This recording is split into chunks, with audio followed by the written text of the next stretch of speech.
Alexeyevka road, the Kharkovskoye settlement has been attacked. A passenger bus there transporting people from Sukhum to Donetsk. The driver and a child on the bus died, and we saw deliberate attacks on passenger and cargo transport on regional roads. On August 26th, in broad daylight, as a result of the Flamingo missile attack on the Donetsk city shopping mall in the Kiev region of Donetsk, at least 10 people have been injured. Including two children. Now the rescue crews are clearing the rubble. I'd like to remind you that on August 24th, these same missiles in Kiev. I'd like to remind you that the same missiles were discussed in Kiev by the British Prime Minister Andy Burnham. Now they are used on civilian citizens in Russia. Do the British citizens know about this? Because the British media don't talk about it, so they don't know anything about it, but we'll talk about it in detail. Kursk, multiple UAV attacks on private houses, passenger cars. Apart from UAV attacks on August 20th and 21st, we recorded targeted drone munition drops on residential houses of retirees. Sevastopol, August 22nd, UAV debris were dropped on the fixed route passenger bus on the Balaklava road. The UAV was loaded with shrapnel. It killed 2 people, injuring 10 passengers. 4 were delivered to intensive care units. The LPR, massive strikes on the civilian sector on August 22nd, killed 2, including 1 teenager, and injured 9. August 26th, attack killed 9 people and injured 5. The Zaporozhye region, there was attack on the Energodar city. 2 people were injured in general. Starting from April, as a result of the Ukrainian strikes of Energodar and the Zaporozhye NPP, 9 personnel members have died and many were injured. These were civilian specialists. The Kiev regime attacking Energodar is deliberately approaching the nuclear blackmail, jeopardizing the security situation of Europe and the whole world. The tragic consequences of Ukrainian shelling that led to injuring civilians and destruction of civilian infrastructure have been recorded in the Republic of Adygea, Stavropol, Bryansk, Voronezh, Rostov, and Samara, and we continue to record these acts. Our investigative bodies continue to bring to justice the functionaries of the Kiev regime, their militants, the command of the FU, foreign mercenaries. On August 21st, British citizen James O'Connor was sentenced to 29 years in prison, serving the first 8 years in prison and the rest in a maximum security penal colony for smuggling weapons, participating in the incursion in the Kursk region, and killing a Russian citizen in the DPR. As far as the incursion of the Kursk region goes, 35 mercenaries have been sentenced, including in absentia. They participated in this incursion in August 2024, in April 2025, including citizens of Georgia, the US, New Zealand, Lithuania, Britain, and other countries. Now let's talk about Western journalists. During the last briefing, we talked about a despicable stunt of German journalist of the Frankfurter Allgemeine Zeitung, Michael Martens. I remind you that during the press conference in Belgrade on August 8th, he said about a possibility, and I quote him, of facilitating the killing of Russians. The journalist has been accused of a crime provided for by Part 2, Article 282 of the Penal Code of the Russian Federation, incitement to hatred or hostility. He has been declared internationally wanted, and the Basmanny District Court accused him in absentia, and he was remanded in custody. And who's sponsoring all of this? On August 24th, Kiev hosted the Coalition of the Willing meeting, timed to coincide with another anniversary of the Ukrainian independence, which Ukraine is now losing. It has demonstrated the real situation, the real rift in the West, and demonstrated who is really sponsoring international extremism and terrorism. Only the newly appointed British Prime Minister Andy Burnham risked to visit Kiev. He attended this meeting personally. The rest attended through video conference. Macron, Merz participated through video conference. The main result of this gathering was the recognition that they must prepare for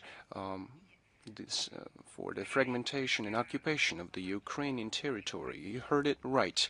They're saying that they are strategically defeating Russia, but they are now trying to disintegrate Ukraine. In their communique, they declared the creation of multinational contingent deployment under the guise of the ceasefire control forces. Also, exercises have been declared for October-November in the border areas between Ukraine and the EU countries. These countries are allegedly trying to settle the conflict and are trying to get their place at the negotiation table. We have been underscoring many times that any foreign contingents that are preventing the durable peace are unacceptable, and they will become legitimate targets, and the responsibility will be with those who has made the decision to further escalate the conflict. Some parts of the communique were the reason why many were surprised, and I quote them: the readiness of Zelensky to start negotiation. This is against the backdrop of the decree of Zelensky himself, number 679 of September 30th, 2022, where he prohibited negotiating with the leadership of Russia. He is ready, but no one knows for what. Specialist Nicole was mentioning the facilities of the cultural heritage, including the Kiev-Pechersk Lavra, which is especially cynical, because now the Kiev regime is now legitimately taking measures for the forced seizure of churches from communities by canceling their permanent usage rights. During on the day of the coalition meeting, shocking details of the bloodshed in the Svetogorsk Holy Mission Lavra became known, where radicals killed monk Varsanofi and injured 2 monks. At the same time, the AFU shelled the Epiphany Cathedral in the town of Gorlovka in the DPR. For some reason, the communique of the Coalition of the Willing did not reflect these facts. Why? In the past, we would say that they are not engaging in any humanitarian issues, neither in church issues. Now, well, they are focusing on it more, but please make sure to look at the facts. The AFU shelled the Epiphany Cathedral in the town of Gorlovka, injuring 4 people. 2 of them were the priests, the humane participants of the so-called coalition. No one of the humane participants of the coalition has mentioned anything about these crimes. We have heard about new financial support for Kiev to support its destabilized regime, its military-industrial complex, armed formations. There is a zero efficiency of its systems. And the president of the U.S., Donald Trump's rhetoric has changed. Well, the British-French tandem has declared a new program, Freya, escalation. Zelensky was forced to declare bankruptcy. He said that the war became more expensive and the search for means has become the main challenge for the existence of the regime and its survival. But we're going to talk about it in detail. We're going to talk about the mobilization. The visit culminated in a sacrilegious act. The European leaders, headed by the British Prime Minister and the head of the European Council, Antonio Costa, were transported to the military memorial cemetery, where they both bowed their heads in honor of ancestors of sons and grandsons of Nazi collaborators. They participated in honoring neo-Nazis, stood in solidarity with the policy of rewriting history, legalizing Nazism, glorification of criminals, and destroying historical memory. The US representatives have ignored this event. Recently, Zelensky recognized that he misinformed Donald Trump regarding the readiness of the SpaceX leadership to give green light to using the Starlink satellite system to strike inland Russia. Said that the Ukrainian Ministry of Defense gave him unfounded data.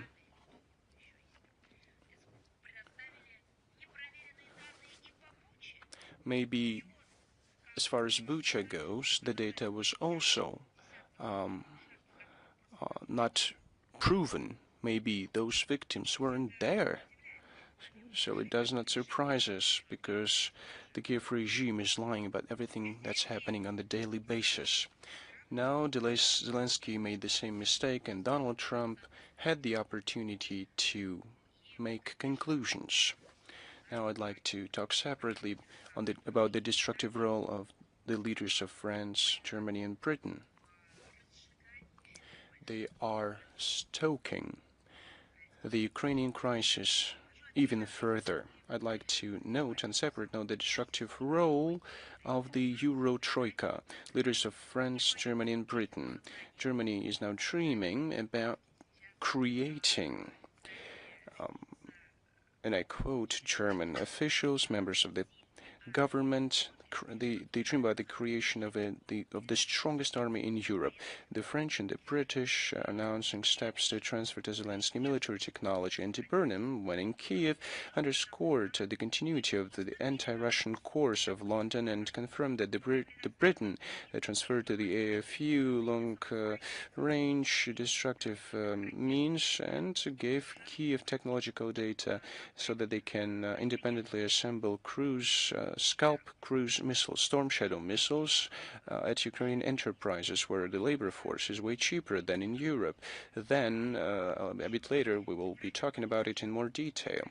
By the way, a similar step of the transfer of technology was announced but not implemented by President of France, Emmanuel Macron. Of course, we've been recording all these actions. We've also seen the article in the Figaro newspaper where referring to the Safran French concern, said that for more than a year now, that concern has been supplying guidance system for Ukrainian British Flamingo cruise missile and navigation equipment and other systems for facilitating the strikes on Russia. London and Paris are frantically trying to remove responsibility from themselves, but they are directly responsible for these terrorist attacks. They should realize, all of them, not only those who are making these decisions, but also those who are implementing them in the West, that this is playing with fire and the consequences can not be forecast. British Prime Minister is going on and on about supporting Zelensky as long as needed, and I'm quoting him directly. At the same time, the London newspapers are forecasting a very bad final for the current Ukrainian leadership. The Sunday Times describing the current year as the most complex for Zelensky, the complicated year. Corruption scandals, the power vertical has ceased to be monolithic, the attrition of resources, the domestic policy of Ukraine has transformed in a fierce dictatorship where there are no constitutional rights for the citizens. This dictatorship has been justified by war, but the leadership is afraid of people and their fury. Recently, Zelensky has recognized that he's afraid of democratic procedures. He said that holding elections right now, allegedly, and I'm quoting him, will be a tsunami for the state that will divide Ukraine. So he's now beginning to understand that he and his servant of the people, servant of Zelensky himself, are hated by people. This is not blind hate. This is the real fury, because the Ukrainian people has been lied to, has been raped, and now is killed. Earlier, the one advisor of the office of the president, Mr. Podolak, when giving an interview to Italian newspaper La Repubblica, excluded holding any election campaign because he said that it was not possible to ensure security. It's somewhat strange, taking into account they are talking about the strongest army in Ukraine, allegedly. It's strange that they are visited by all kinds of guests from abroad who guarantee them this security, and in different places we hear statements by Western leaders. They are ready to guarantee the security of Ukraine, but it's dangerous to hold elections in Ukraine. It's clear why. The result is predictable. The forced mobilization in Ukraine is underway. It's just beastly, brutal campaign. For the Zelensky regime, it's the only way to remain in power and physically to preserve themselves somehow. Now let us have a look at this brutal mobilization a little bit in detail. It's just beastly, it's inhumane. Because honestly, not every beast has such hatred towards those it can consider of its own kind, compatriots. It's just brutality, inhumane behavior, madness of those mobilization campaigns in Ukraine, of those territorial centers, so-called. Those methods were directly borrowed from Nazis of the Great Patriotic War times. In Odessa, some citizens who locked themselves in their cars in order to evade this illegal mobilization, and they started to pump tear gas into those vehicles, just creating real gas chambers literally on the streets of Odessa. But you know,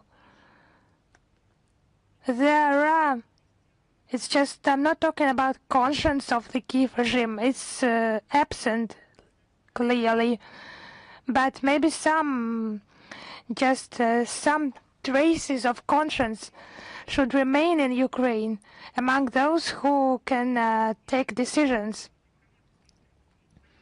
Another symbol of the Ukrainian recruitment centers' inhumanity is the tragedy in Lviv. A body of a man was found in the Sikhiv district. He had fallen ill during his detention, and the medics who have arrived were unable to rescue him, to bring him to life, and his wife suffered a severe medical crisis.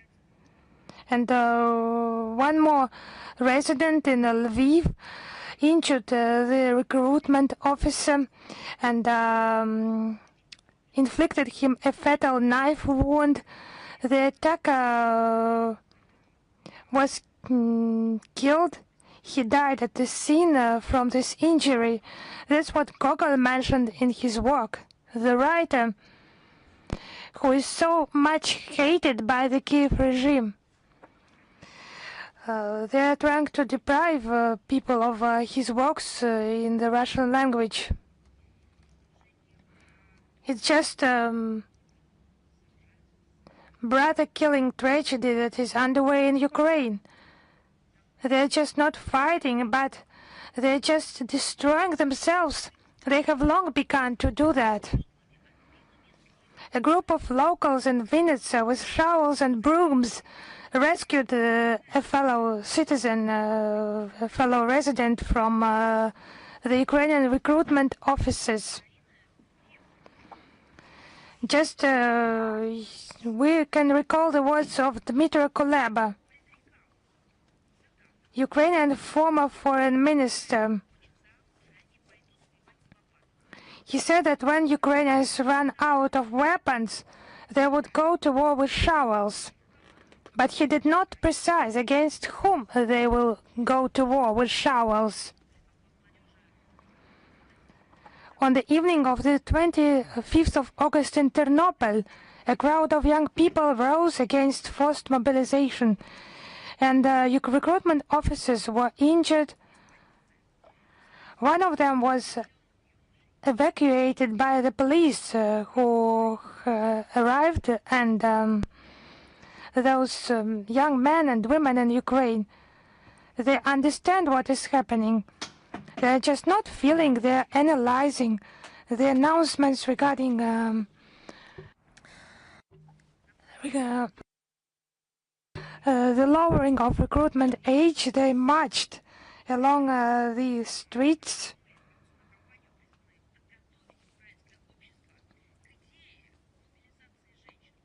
And it was an information campaign that was to prepare the society for the idea of mobilizing women. Alexei Reznikov, former Ukrainian defense minister, participated in this campaign.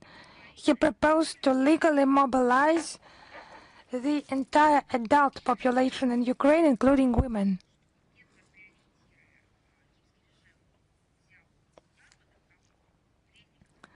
But taking into account the gender ideas have been adopted by Ukraine from the West, it's not clear exactly who he meant by women. Reznikov proposes to send women to rear echelon roles and to redeploy men to the front lines. But what is happening in the life of Reznikov himself? Two daughters of his do not hurry to go to the front line. They are engaged in interesting creative projects, just getting some unbelievable sums of the budget funds for their projects and so on. So that's the same thing. Just have a look what is happening with those relatives, close relatives of Zelensky's, where they are. Just those representatives of the regime, they just laughed when answering questions about their own plans in the participation in the Ukrainian defense, and not hiding the transportation of their own relatives abroad. Now they are working to lower the mobilization age threshold for Ukrainian young men. And this is again underscored in the statements of Alexander Koltonovich, a Ukrainian member of parliament. He noted that the Ukrainian parliament is currently incapable, it's a direct quote, incapable of anything other than helping Ukrainians burn in hell, end of quote. But Russian culture does not allow them just to feel as complete beasts.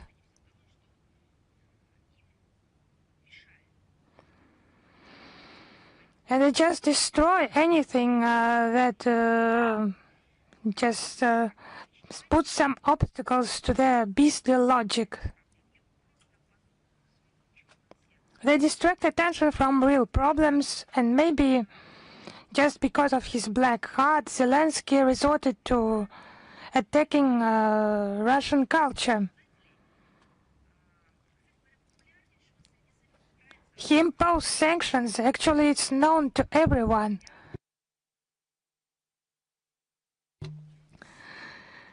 Creators of Masha and the Bear animated series, and now it will be success on the front, actually, obviously.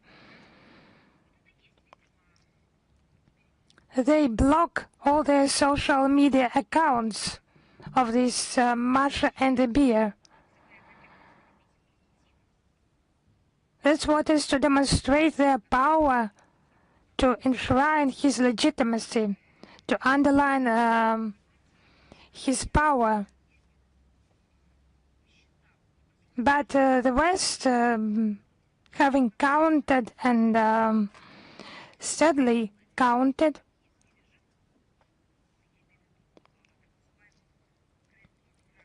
they're starting to guess what those Ukrainian migrants have done.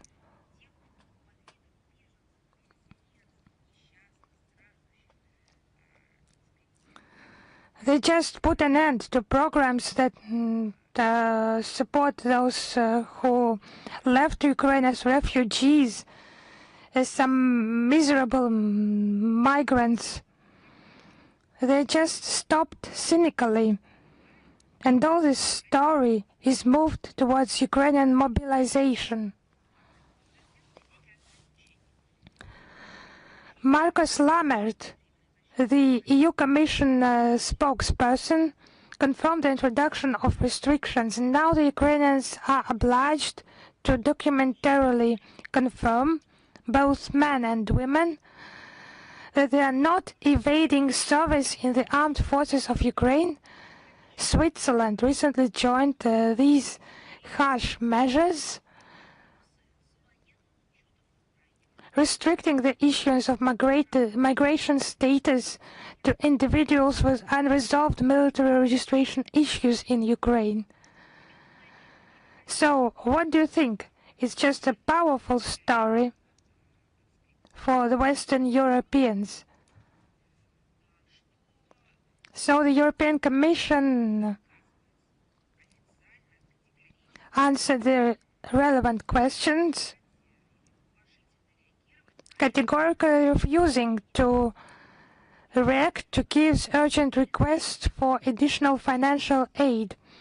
I would remind you that Zelensky requested 220 million euros to subsidize interest loans for small and medium-sized farmers facing bankruptcy. Marcus Lammert said there will not be additional funding and suggested instead that Kyiv survive using existing mechanisms. So what mechanisms do they have? Forced mobilization? If a farmer is not content with the lack of compensation for his losses, so go ahead to that bus with man catchers, and that will get rid of those problems. It will be a guarantee. So they just ready to subsidize only war for the Ukrainians to be slaughtered. not for their farms, but for the interests of the Westerners. Under the guise of the so-called Independence Day gift, the European Commission President Ursula von der Leyen announced the approval of 6.1 billion euros for weapons procurement for the Ukrainian army. But why not to relocate this money for Ukrainian farmers? Zelensky requested 220 million euros. Ursula von der Leyen just approved 30 times more. She approved 6.1 billion euros. So if it's 30 times more for farmers, just one bit, 1/30 could be allocated to the Ukrainian farmers. Of course, no. There is no such need for Brussels, only the need of slaughter. For that they always have the money. And this money is 6 billion. Kiev will not receive them directly. They will go to the European Union defense companies, while Ukraine receives weapons in exchange for strictly audited contracts. They are called actually strictly audited. It's hell of a corruption in Ukraine actually. So that's interrelation with the West, such loans under the guise of a gift, an Independence Day gift. So they fail to keep pace with their own plans. The crisis affected the joint defense projects. The Flamingo solid rocket fuel plant, its construction in Denmark has been postponed to late 2027, and initially they planned to complete it by the end of 2026, and the costs have grown, you would not believe it, to 150 million euros due to construction delays and managerial chaos. Now the Black Sea region.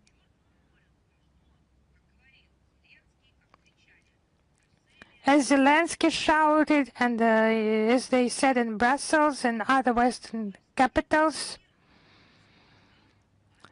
grain to be transported for the world not to suffer from food security problems. But now, after those 4 years of lamentations, what has happened? Zelensky continues to create a threat for Black Sea region states. The Romanian exclusive economic zone has been violated by the Ukrainian unmanned surface vessel. It's 18 nautical miles east of Constanța. The Romanian Air Force engaged 2 F-16 fighter jets and spotted the Ukrainian maritime drone, destroyed it from an onboard cannon. It's actually not the first time for Romania to be affected by those unmanned vessels from Ukraine. Some vessels operated by Turkish companies were attacked in the Black Sea. Nisibe dry cargo ship was attacked, and the 47-year-old crew member, Turkish national İlker Razolu, was killed, and 8 other crew members were wounded. So you can see that those mechanisms are turning against NATO countries themselves. These are the consequences of the reckless military supplies to the Kiev regime.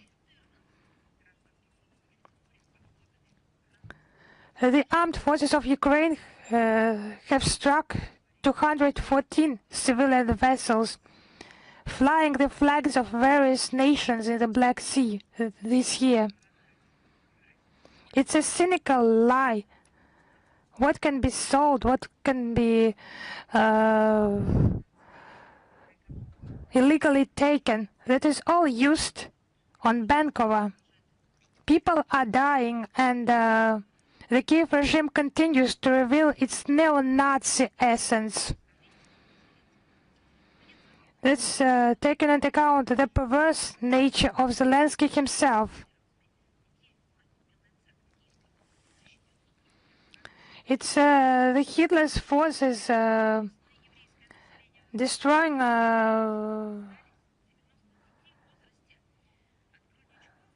people in Bila Tserkva in Kiev region in 1941. It was mass extermination of children. Even Waffen SS fighters refused to kill those children. But to do that, to kill young children, 90 children, they were killed by Ukrainian nationalist collaborators. And now the ideological hairs of those atrocities are buried in Ukrainian military memorial cemeteries. And Europeans are invited to lay flowers at their graves. Zelensky is now heading this process, laying flowers to collaborators' memorials, to Nazi memorials. It's not only the betrayal of the memory of what his grandfather, Semyon Zelensky, fought for. That's how he is attempting to reshape the conscience of Ukrainians who, unlike Zelensky, have no assets, no possibility to leave Ukraine. And I would repeat, the tragedy of Zelensky and his family would be his tragedy. But he is trying to make the Ukrainian people swear allegiance to this neo-Nazism and the Nazis from those times. According to Zelensky, who is much quoted by the Israeli mass media, his great-grandfather, he was killed by those Nazis during the occupation of Ukraine. And Zelensky signed a decree to attribute the title of the hero of Ukraine, to Andrei Belitsky, a racist and founder of the terrorist nationalist Azov battalion. His record includes this so-called hero of Ukraine, leading the far-right Social National Assembly, participation in the extremist rights sector. Now, there is currently the 3rd Army Corps of the Armed Forces of Ukraine, formed on the basis of this Azov unit. They gained notoriety for openly expressing Nazi ideas, using Nazi symbols, and expressing misanthropic, racist ideas. All this has been also mentioned by Leonid Kuchma back in 2003. That was the first who ordered to fire upon Russian soldiers. So, thanks to Kuchma, he has written such a book, Ukraine is not Russia. In 2010, wearing the St. George ribbon, he declared on camera, and I quote his words, "I will never agree, given that my father died fighting against Nazism and Hitler's Germany, to Bandera or Shukhevich holding the title of Hero of Ukraine." Back in 2010, Kuchma said, "It is simply inhumane." And those who do that fully understand that they are driving a wedge between people and nations. Not only must we refuse to accept this, but we must ensure it never happens again, so that no one is tempted to build a political career on such a thing." End of quote. So that's what Kuchma said in 2010. So in 2026, he keeps silent, but maybe he will also go and lay flowers to those burials of the remains of those punishers and collaborators. Today, Kuchma approves the policies of Zelensky on rewriting history. He stands in solidarity with him and with his measures aimed at glorifying OUN, UPA. He has returned to Poland the Order of the White Eagle and boasts about personally giving orders to shoot at Russians. All the aforementioned facts confirm the relevance of the task to identify and demilitarize Ukraine and to eliminate threats emanating from its territory, and these goals will be achieved.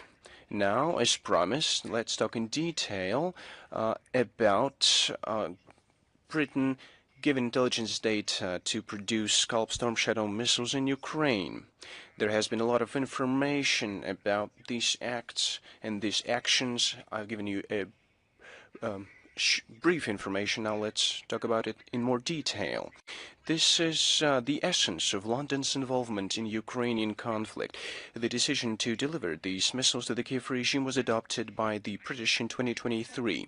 They were back then in the euphoria of preparations for what turned out to be a failed counteroffensive.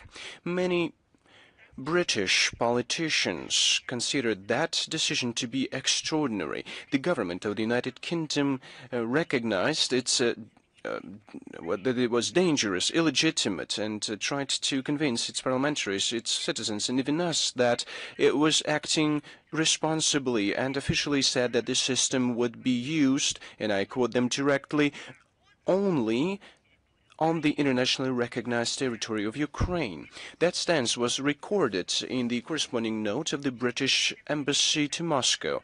At that time, the British were trying to demonstrate that London was preserving a modicum of common sense and did not want to unleash the Third World War. Later on, the British side was trying to evade answering the question on real usage of Storm Shadow missiles, but at some point it was evident that those missiles were used against Russia. Such strikes later on went beyond the claimed operational area. However fictitious it may have been, which is not possible without direct participation of foreign specialists ensuring the operation and targeting of this weapon system. And of course, it also is not possible without granting by certain countries of NATO necessary intelligence data for the AFU. In May 2024, the then head of Foreign Office, David Cameron, interviewed by Reuters agency, said that Ukraine had the right to strike inland Russia using British weapons and armaments. And I directly quote him, like Russia has the right to strike inland Ukraine.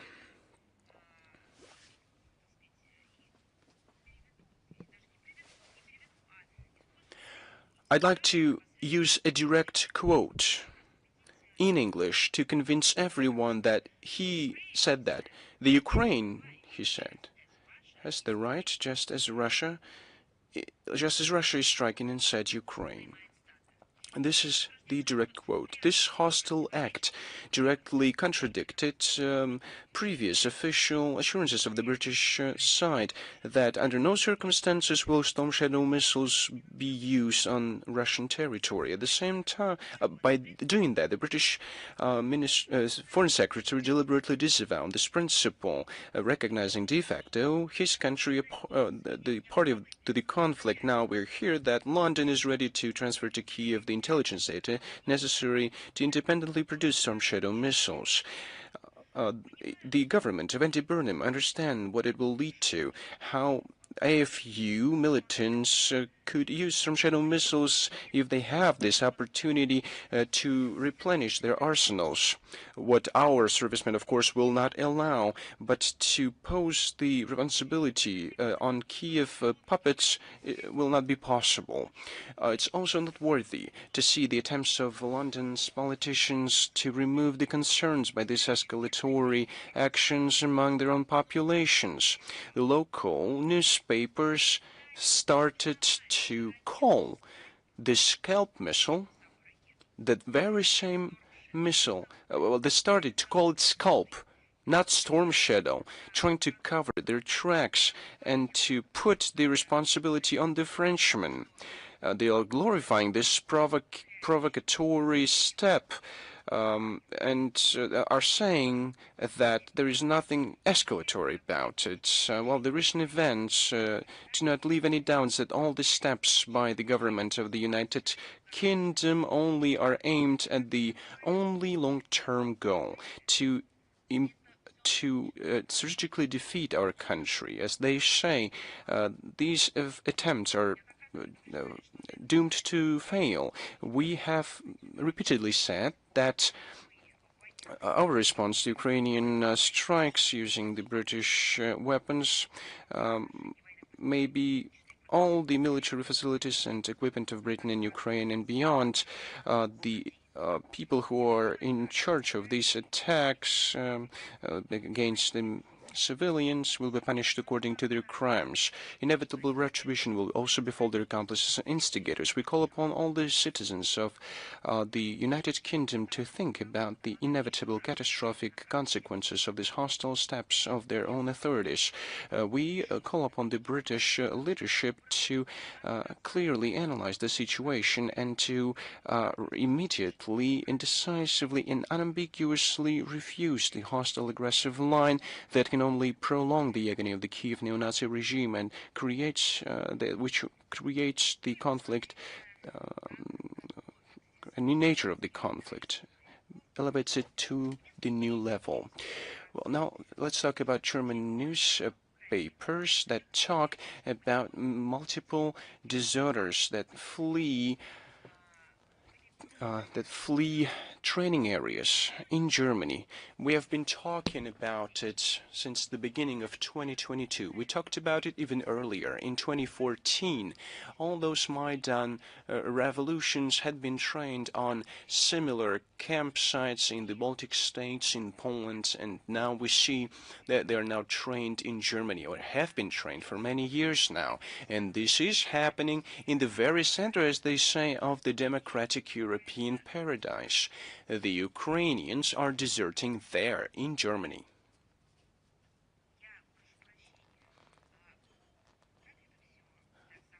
I'd like to ask, how can the European Union explain the situation? I'd like to remind you of the words of the Kiev propaganda.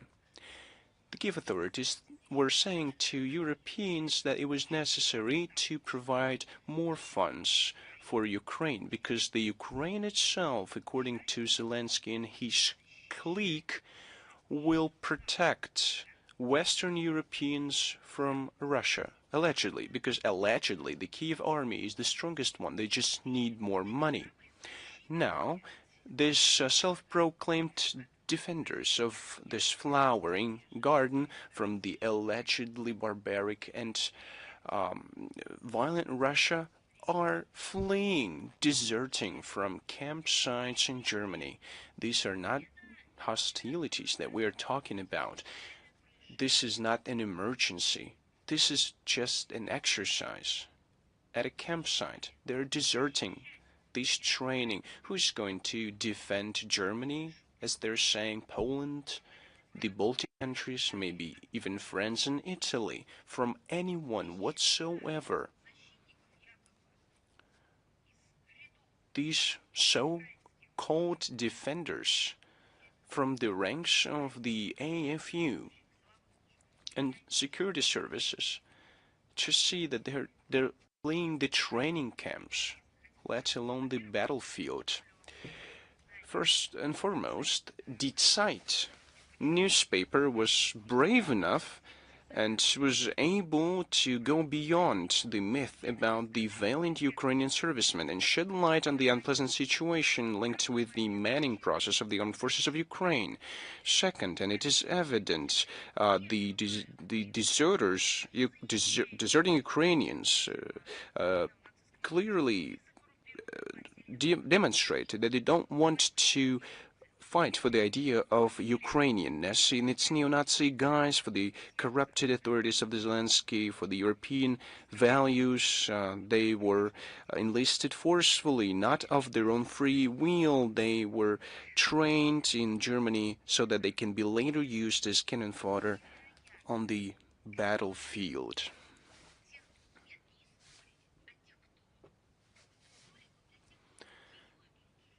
This is interesting and should be interesting for those who don't know any history. 85 years ago, in Germany and in Western Europe, Ukrainians were fleeing concentration camps, tortures, where they were put forcibly because they were fighting against Nazism. They were fleeing, they were mounting riots, and they were tortured, shut down, but some people succeeded and fled and survived. But 85 years have passed since that time. And what is happening now? Now Ukrainians are sent to Central Europe, allegedly on a voluntary basis, to learn about the practices of the prospering Europe so that it can later be used by them under neo-Nazi banners, so that it can later be used against their previous compatriots, the sons and grandsons of those who, together with their, well, grandsons and grandfathers and fathers, fought against neo-Nazism. Now they're fleeing these training sites in the very same manner in which they were fleeing concentration camp. It's an irony of history. Another important aspect. These cases of desertion are multiple. We're not talking about a specific serviceman who, well, has demonstrated his personal character. This is a growing trend. Everyone realizes what the situation is, so people desert if they can. The Die Zeit newspaper says that only in the federal land Saxony-Anhalt since 2022,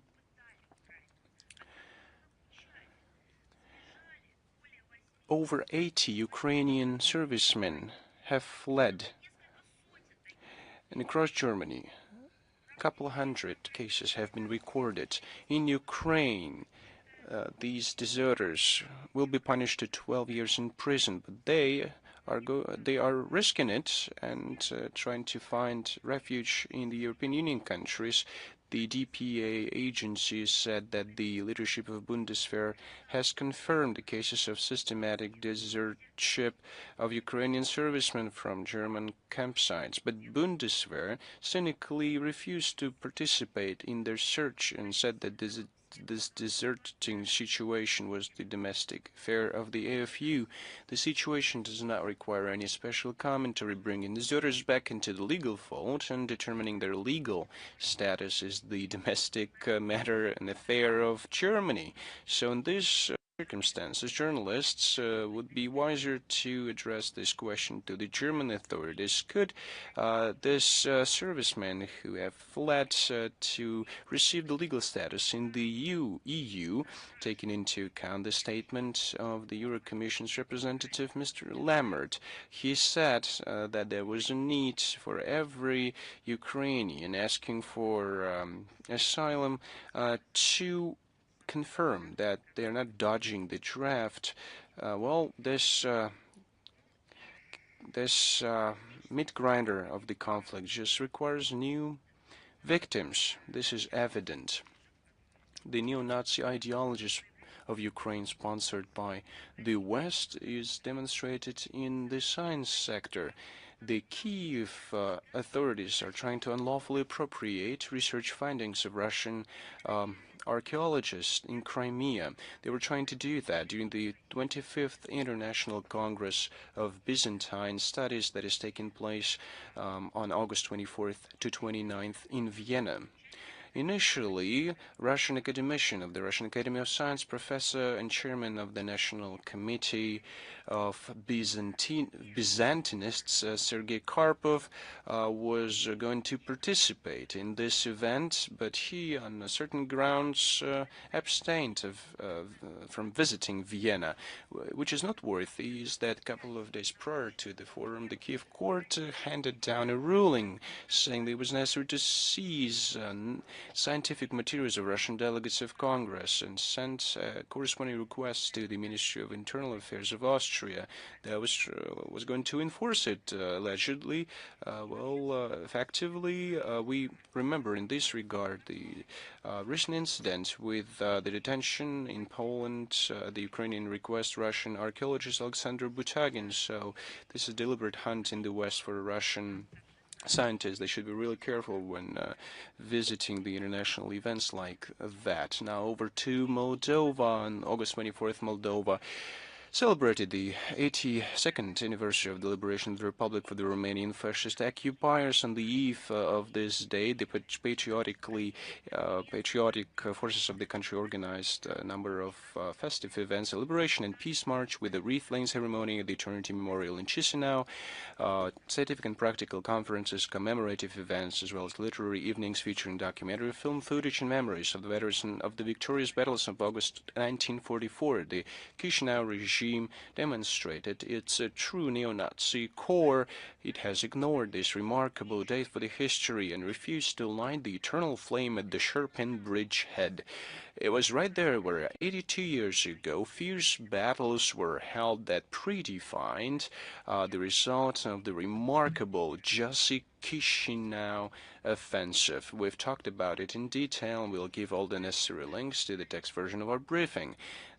In Moldova, this act was called petty and mean, but those Moldovans who care, who think that this date was a symbol of bravery, national unity, independently lit candles in memory of heroes, liberators of their motherland. On the eve of August 24th, and on that day, the Moldovan authorities illuminated the parliament building in the colors of the Ukrainian flag and the Arch of Triumph in the downtown Chisinau, because on that day it was the Ukrainian Independence Day. In Chisinau, they found money for Eternal Flame. They found money to illuminate the building, but they didn't find any funds to commemorate those who did everything for the current Moldova to exist. They also opened an exhibition dedicated to churches and other cultural heritage facilities destroyed or allegedly damaged by Russia. Well, it shows what is more important for the Moldovan authorities now: to commemorate anti-fascist soldiers who laid down their lives on the altar of victory, or servicing the geopolitical interests of this short-term interested people. Well, we are going to give all the links about the atrocities that are now taking place in Ukraine against the Orthodox Church in Ukraine. The official Chisinau is trying to get involved, is getting involved even deeper to service the needs of the criminal regime of Zelensky and its external handlers, sacrificing the interests of the Moldovan people. How else could you explain the decision taken by the Moldovan authorities to grant to Ukraine, starting from August 10th until the end of the year, a 50% discount to supply grains to Romania? Maybe it was the reason why Maria Zakharova and Zelensky exchanged state awards of their countries, the Order of the Republic and the Order of the Princess Olga. The same thing is seen with regard to numerous concessions of Moldova's sovereignty in favor of Romania. We see crisis tendencies in the economy of the Republic. They're handing over the country's entire economic sector to interest from Bucharest. In December 2023, the head of the National Bank of Moldova became ex-minister of finance of Romania, Anca Dragu, and the anti-money laundering services was headed by Daniel Marois-Staicu. And other certain cases were also recorded August 25th in media. We saw information about appointment of Minister of Economic Development and Digitalization of Moldova, of Deputy of the Parliament, former Minister of Economy of Romania, Claudiu Nesu. At the same time, the decree to give a Moldovan citizen was signed by Maia Sandu on the very same day. Thus, the pro-Western forces of the Republic acknowledged their own incompetence and showed that there are no decent candidates for this post within the country. So they are just selling their own country to another state. The people of Moldova just deny those initiatives aimed against people by the authorities of Moldova, whose aim is to destroy the identity, because the Moldovans honor the deeds of their generations, of their ancestors, and are not prepared to make any concessions. An announcement about a humanitarian event, but a very interesting one. The Atomic Cities Organization, supported by Rosatom State Corporation, implement the Atomic Dictation International Educational Project. This showcases Russia's achievements in energy, medicine, Arctic and space exploration, and it forms interest among young people, interest in engineering professions.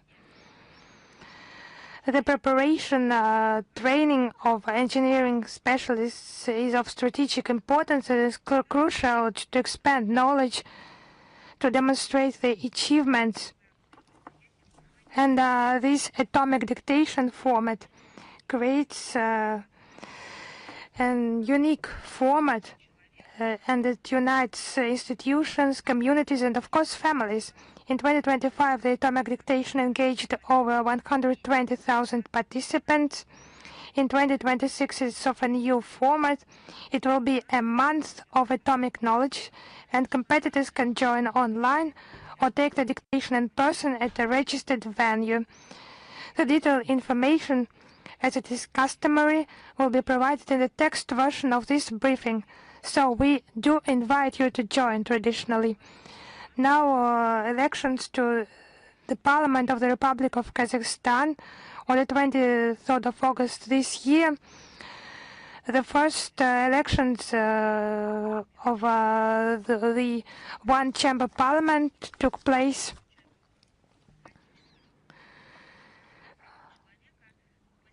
Russian observer commissions were included executive committee and the parliamentary CIS assembly, so those elections can be considered just and competitive,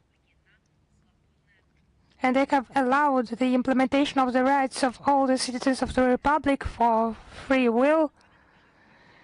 And the Adalet party secured a confident victory. 17% of the Kazakhstan citizens voted for that Adalet party. its widespread support for the policy of stability conducted by the current government and the protection of the interests of the Republic at the international stage. Now we draw your attention to the ODIHR OSCE Observer Report with unjustified criticism of the elections. So they continue their biased approach towards state, as they say, to the east of Vienna.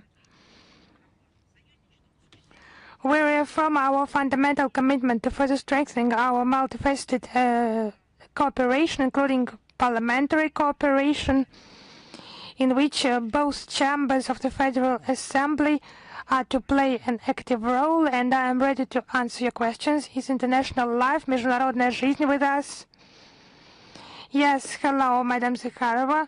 We would like to hear your comment regarding the announced and somehow imposed by the U.S. authorities secondary sanctions against the Islamic Republic of Iran. As it is well known, Russia categorically rejects the practice of employing unilateral coercive measures that counter the UN Charter. It's yet another illegal initiative, and we will coordinate our efforts to counter it together with our core thinkers. It has long been turned into an instrument to punish those who are unfavorable for the collective West, those states that are unfavorable. So thank you. Is Ria Novosti with us?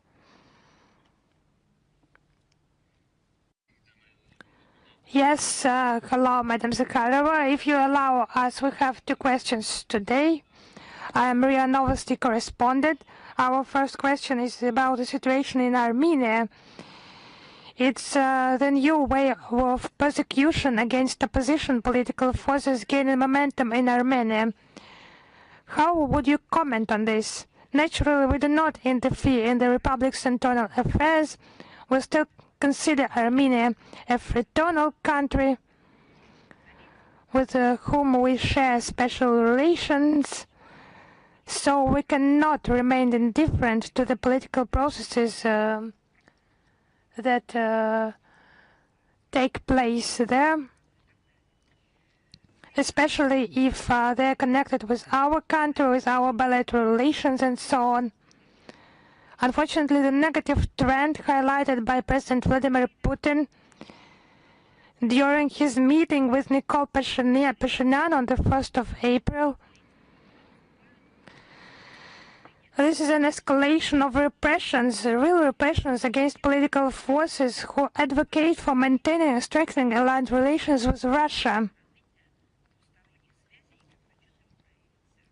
It's the development of bilateral ties that has been demonstrated during the parliamentary elections held in June. Власти республики резко контрастируют с публичными уверениями официального Еревана о том, что там не предпринимают шагов для ухудшения, как они заверяют, отношений с Россией. Ожидаем, что политические партии и блоки, руководители муниципального уровня, общественники, активисты Армении, которые прилагают усилия для укрепления традиционного двустороннего взаимодействия, смогут спокойно принимать участие во внутриполитической жизни страны, вносить свой вклад в ее развитие, процветание. Ну и, конечно, показательно, что ужесточение давления на конструктивно настроенных к нашей стране политиков и общественников обходят молчанием те политические силы, которые, как они утверждают, это их буквально прямая цитата, несут демократию в Армению, прежде всего представители, конечно, Европейского Союза. Но мне кажется, это лишнее подтверждение того, что новые так называемые друзья армянских властей продолжают закрывать глаза на все, что хоть как-то способствует достижению ЕСовских целей применительно к Армении, а именно цинично использовать республику, ее потенциал и ее граждан в своем противостоянии с Россией. Спасибо большое. И следующий вопрос у нас касается, как бы вы могли прокомментировать сообщение СМИ о том, что в австрийском городе Леоберсдорф на месте бывшего филиала концлагеря Маутхаузен планируется построить супермаркет? Да, действительно, такая информация есть, и, увы, она подтверждается. Это информация о том, что планы строительства логистического центра и супермаркета в австрийском городке Леоберсдорф на территории одного из концлагерей, входивших в систему лагеря смерти Маутхаузен, уже перешли в стадию практической реализации. В связи с этим хотелось бы обратить внимание на одиозное заключение австрийского ведомства по охране памятников. Оно отказалось придать этой территории защитный статус ввиду якобы недостаточности материальных свидетельств существования концлагеря.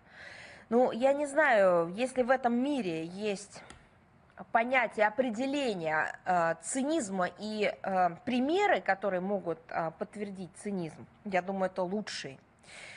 То есть австрийского для вот упомянутого мною австрийского ведомства оказалась недостаточной, не знаю, или неубедительной, документально подтвержденная информация о том, что в этом самом месте с сентября 1944 года по апрель 1945 существовал концлагерь, в котором содержалось около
Are there any difficulties with that, and will the ODIHR там, есть ли понимание, что делается. Мы регулярно информируем, и на прошлом брифинге был большой материал, и раздел, соответствующий на сайте, тоже открыли, и наши посольства на своих сайтах этой информацией делятся. Но я хочу сказать, что мы будем информировать вас регулярно с вопросами.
those countries.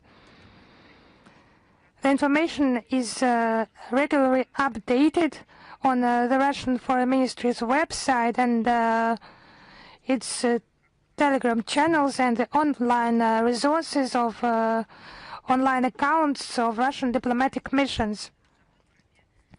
Now the OEC ODIHR, the second part of your question, this notorious structure for its double standards in observation in elections, it will not participate in the observation of the coming elections in Russia.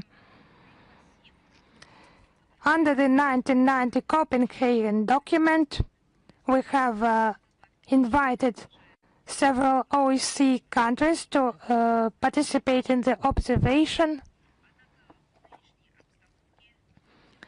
We support universal election observation standards, but any dialogue in this Russophobic situation, unfortunately, it's their fault that we are not talking about any dialogue.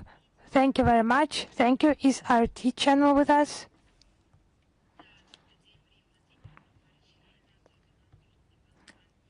Yes, hello, Madam Zakharova, RT Balkan channel. We have one question.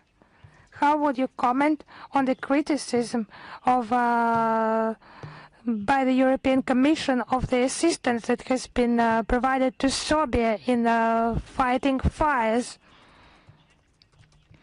They said that regarding the aid received from Russia, it's underlined that the European Union count on Serbia as a reliable partner, and relations with Russia and the Putin regime cannot remain business as usual. It's a direct quote.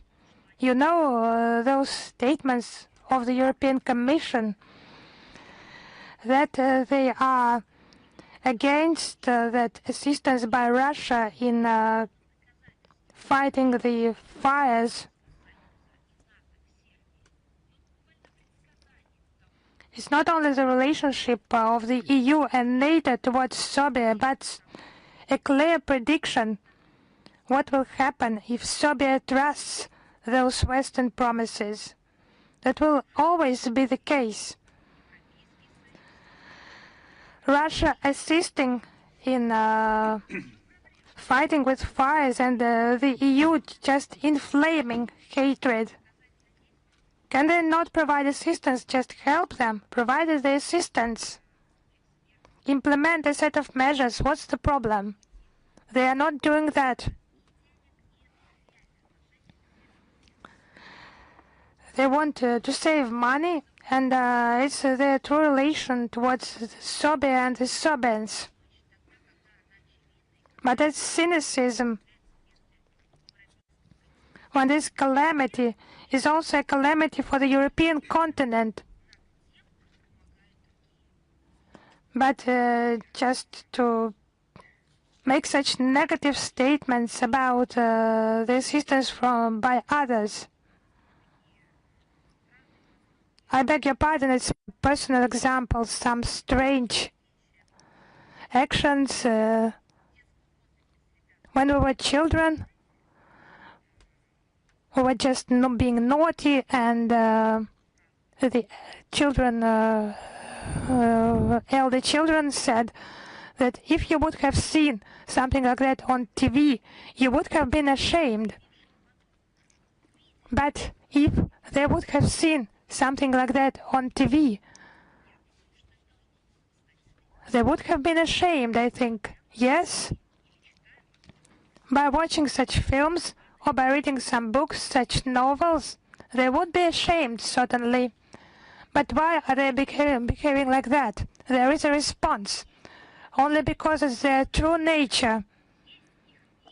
And that's their true relationship towards everyone who they have historically regarded to be the second-range citizens. People, and the European Commission has demonstrated its deeply cynical approach to the Serbians.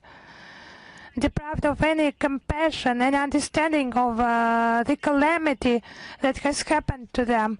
And the European officials have preferred to politicize even this tragedy. They send new criticism to Belgrade for its relations with Moscow. It is inhumane towards not us, but towards those who they are trying to convince to become part of their own peace. While we are sending aviation to put out fires in Serbia, the European Union are continuing to incite Russophobic sentiments against Russia. We extinguish fires, and the EU are dropping mud on our rescuers. Politics should not prevent humanitarian operations from happening, but this is the established practice of the European leadership. Bullets and munitions are supplied to the Kiev regime, and under those bullets our rescuers are risking their lives, saving children, women, and the elderly. We will continue immediately at any request to help our brotherly Serbian people, our friends, with no regard to views, rebukes from Brussels, because they cannot influence anything.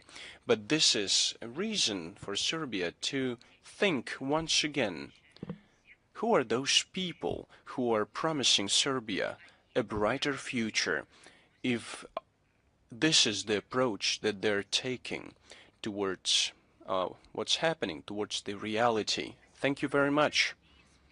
Sputnik Agency. Madam Zakharova, good afternoon. We have only one question. Iran has threatened to suspend oil supply through the Strait of Hormuz when the economic war is continued. What risks does it create for global energy market, and how vulnerable are the alternative routes, the pipelines of Saudi Arabia, the ports of the UAE, and the routes through Turkey and Syria, according to Moscow's assessment? There are a lot of theories, and I anticipated this question. I want to give you a lot of statistical data, so please get ready.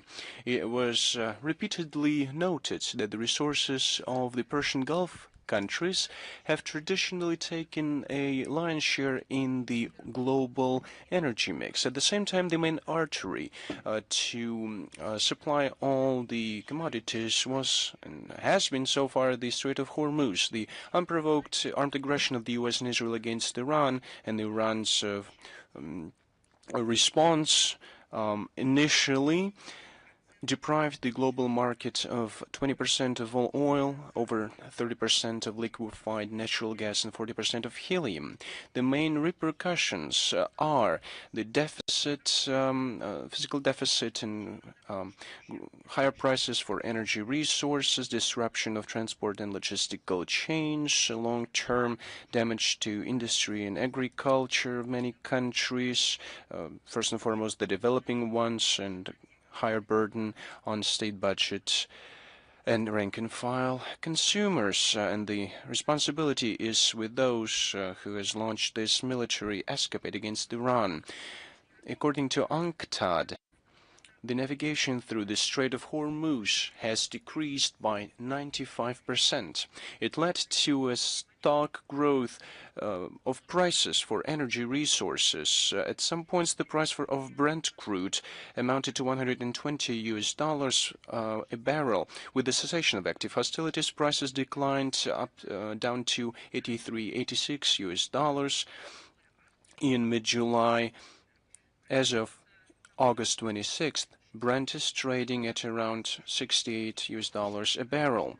According to OPEC's monthly oil market reports, the oil production by participating countries has reduced from 28.7 million barrels a day in February this year down to 20.8 million barrels a day in March. In May, this indicator declined down to 18.8 million barrels a day. This was followed by a moderate increase growth.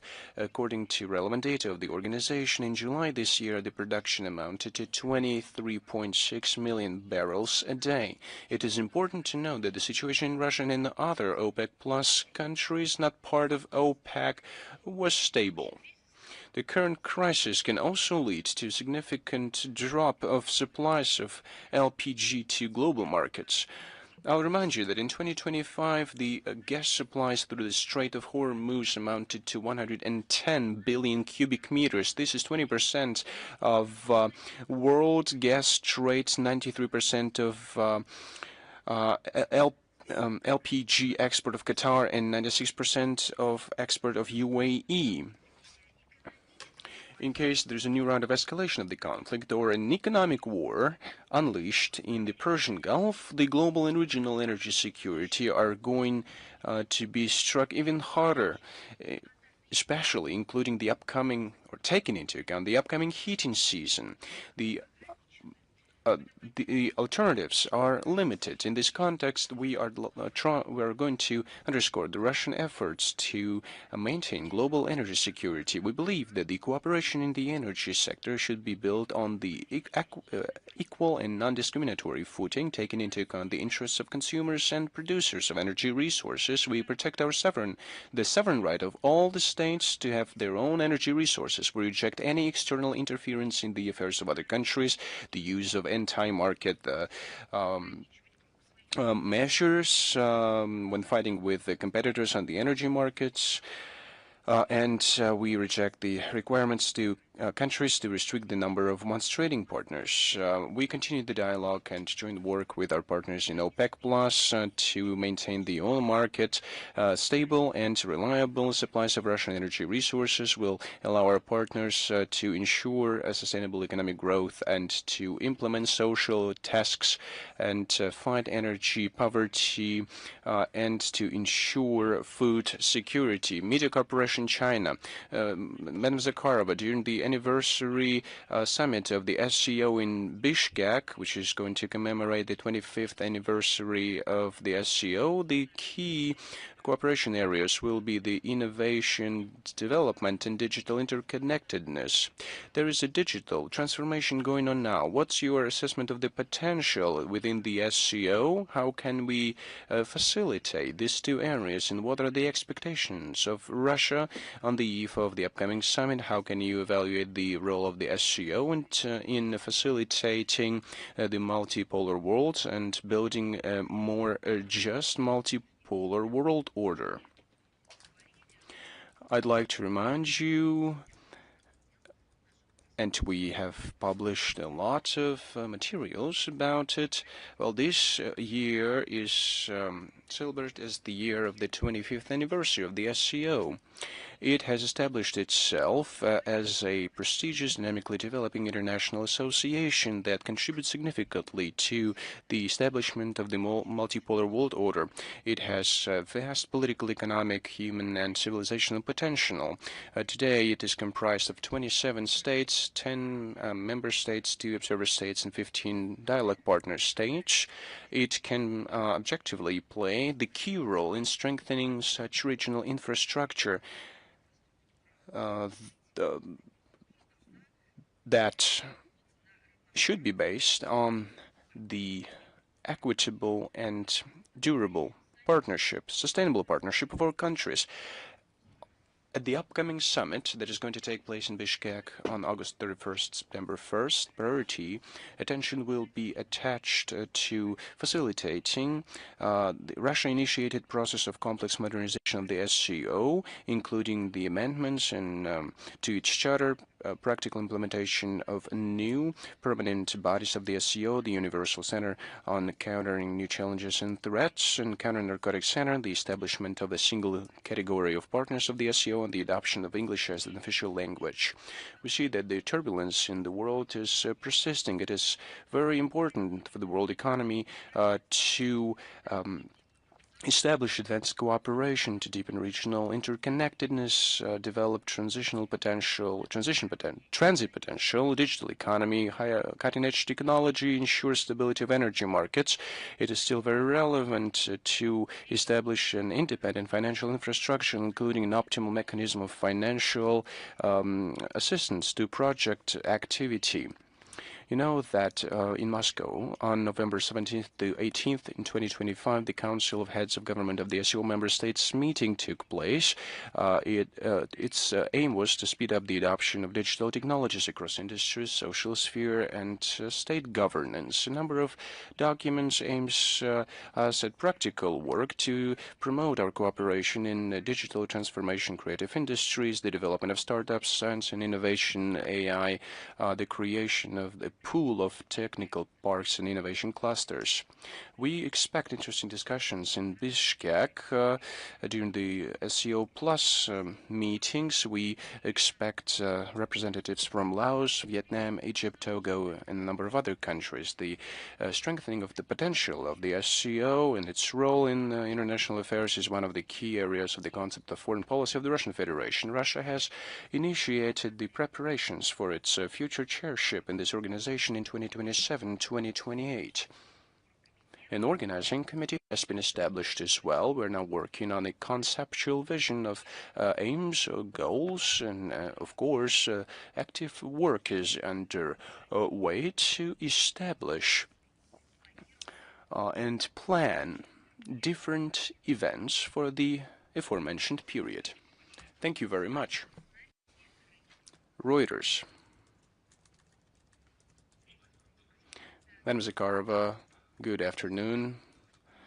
We do have two questions to you today. I'd like to start with Bashar Assad, that the Syrian court in absentia sentenced to capital punishment, accusing him of tortures, deliberate killings, and arbitrary arrests, and so on and so forth. How can you comment the sentence of the Syrian court, and will this influence the status of the political asylum granted by Russia to Bashar Assad, and can Russia consider extraditing Bashar Assad to Syria?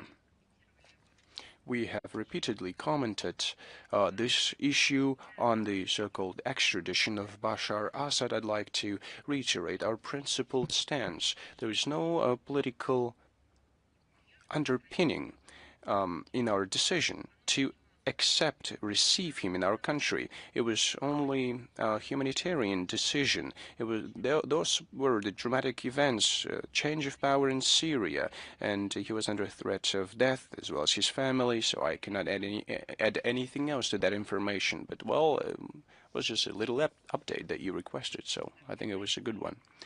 Well, it's not even about updating, but rather about reminding of what our stance is. Let us move on. Madam Zakharova, excuse me, I have one more question, if you allow. On Tuesday, the Spiegel journal said that a Ukrainian that was located in Romania is accused to be part of a net of agents associated with Russia. How can you comment on this report of German journalists? These are never-ending information and political manipulations that we are facing. If this is to their benefit, Ukrainians and Ukrainian special services are associated with this reckless and triumphant policies of the West. Whereas when Ukrainian secret service members are caught during doing something illegal, Russia is accused of it. You see what's happening, and we see it each and every time. The same is happening to the UAVs that drop on the territory of the European Union. The same thing happens with underwater UAVs. I talked about the Black Sea region. If you remember, we see the same thing happening. Ukrainian UAVs sometimes are a good thing for Western journalists. Sometimes they're not. If not, they're trying to find Russian tracks. They don't have any proof. Then they say that there's no proof of Russian involvement, but they don't cover it as widely as other things in the media. Just look at the Nord Streams. It is the same situation. When the terrorist attack happened against them, Western media started to look for Russian involvement. And you remember what journalists wrote in their publications. And we talked about it as well. Then they gritted their teeth and started, well, double-checking other versions. And it turned out that it was not Russia, but it was Ukraine which left their tracks there. There was other insinuations, but then they rejected that version altogether.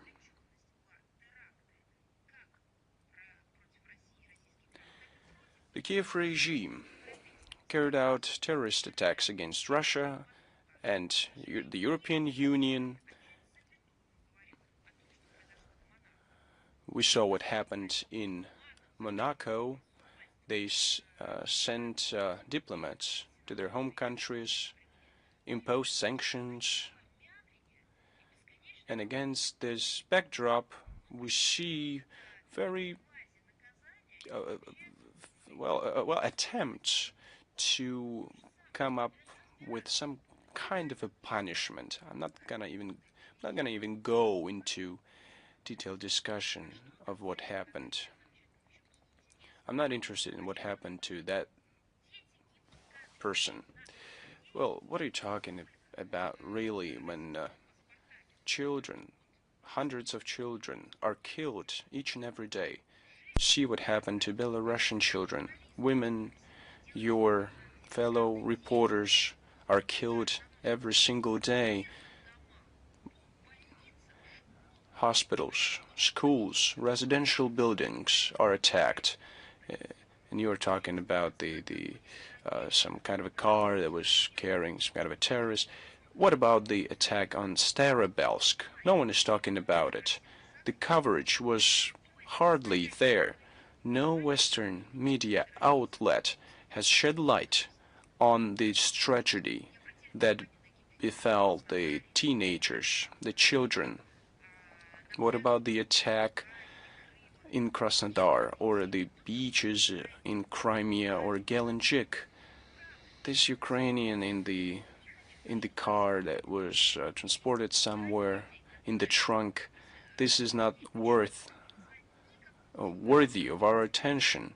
The tragedies that are real tragedies do not pay that much attention to the real tragedies, and your news agency is doing that as well, is not paying enough attention to these tragedies. We should pay respect to the victims of these tragedies. Lenteru. Yes, hello, Madam Zakharova. Lenta.ru. We have 3 questions today. On the 23rd of August, the Office of Zelensky announced the possibility of reviving the negotiation process with Russia, and there had been reports earlier regarding alleged non-public contacts between the Ukrainian and the Russian sides. Are there any details about those contacts and the negotiation process? I cannot confirm those statements, and that information about contacts with the head of the Zelensky's office, Budanov. You know, many statements in Kiev are made today for some media effect, for several reasons, in order to conceal the violations made by Bankova authorities. There have been no proposals from the Ukrainian side. And I would remind you that the Ukrainian side unilaterally withdrew from the Istanbul format discussion, and it was without providing any clear explanations. That's the fact. Thank you. My second question. The Times has reported on a new peace plan from Kiev that includes a ceasefire and the withdrawal of Russian and Ukrainian troops, the creation of a buffer zone. Do I get it right that Moscow is not familiar with this plan and sees no basis for negotiations? You know, I think everyone understands now that serious initiatives regarding peace settlements are never published in the press. If that is done, it's just some attempts to demonstrate their readiness and not to make a step towards the resolution of the conflict. It's just creating some visibility in the media space, and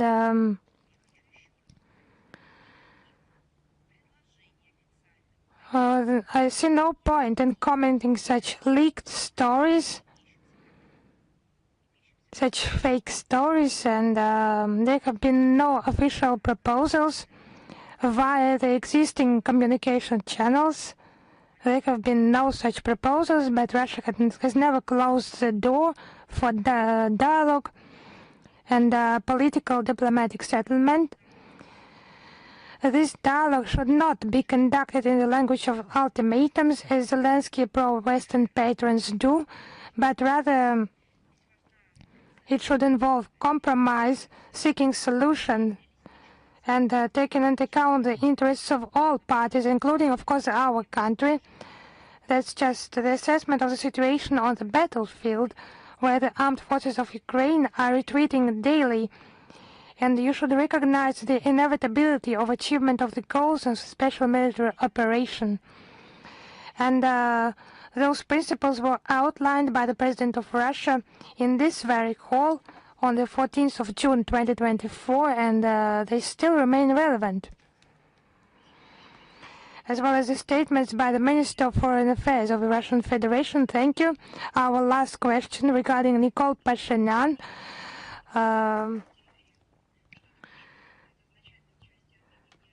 Intention to quit the EAU and to apply for EU membership in the near future. What is your view regarding this engagement by Yerevan? You know, it's just direct incompatibility of the regulatory frameworks of the EU and the EAEU, and Yerevan is to coordinate its integration aspirations, is trying to benefit from Russian integration and to move towards the European Union. Such tactic by the Armenian authorities just does not appear decent. The Republic intends to secure the advantages of the EU membership without sacrificing the privileges of the EAEU. And if the EU would not conduct such a destructive policy, just focused on the disruption of integration and economic cooperation ties in the mentioned space, in the EAU space, we could have considered some possibilities, but here there are no possibilities because the EU does not conceal that the EAU is a target for striking, for imposing defeat, not for competition, but just for destruction. It's just this illegal policy, trade wars, instruments, direct conflict, economical, political, and so on. But let us come back to Armenia. We discuss, according to your question, this policy has no political and economic framework. it should not be implemented, and in case of the EU membership, Armenia would inevitably have to quit the EAU preferences, and there will be deep contradictions within the EAU, and the primary blow is not just someone's wish, but it's the mechanism of Armenia's membership. Moscow has on many occasions and with a lot of patience warned that such policy would make the EAU relations more difficult, and in the long term Armenia risks not only fail to enter the EU but to disrupt the EAU relations, partner relations, including Russia.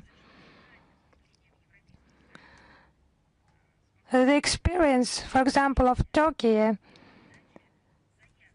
the EU accessions can drag on for decades after an application is submitted, and this success is not guaranteed even after years of preparation. Even taking into account Turkey's NATO membership and its involvement in the Western political sphere. But as for Armenia, in its case the risks grow due to direct conflict of legal and economic regimes of the EU and the EAU. Like Turkey, it does not participate in other integration associations that would contradict, but it is still not allowed into the EU. But here there are the EAU integration obligations. This conflict is of a situational nature, not just situational, but of systemic nature. Thank you. Is ITV News with us? Yes. Hello, Madam Zakharova, ITV News, Great Britain. One question to you regarding the British Prime Minister visited to Kiev. Do we get it right that Moscow is ready to attack the UK territory, and how far are they ready to go? Maybe there is already the list of sites, but have you heard today? Maybe you have missed something. If you will be telling it to your audience, maybe you would repeat, and I would tell you whether you have understood it correctly or not. Actually, I would like to clarify with you. Yes, we will come back to your question, but you have quoted me, and you have said that Great Britain, its territory, and then you have mentioned it. I have already named the clear sites today. So have you heard that? But which sites? It's just impossible. Just to have this one-way communication. Maybe you have not got it right if you are putting a question like this. Maybe some military sites? Possibly, but I have just said it directly. I have a feeling there's a distortion from the very moment of a question. I'm telling about Scalp, Storm's Shadow, weapons supplies where they're manufactured. And now you are talking about British territory, and in 5 seconds you will convert it to strike the British, but it's the critical importance, critical difference.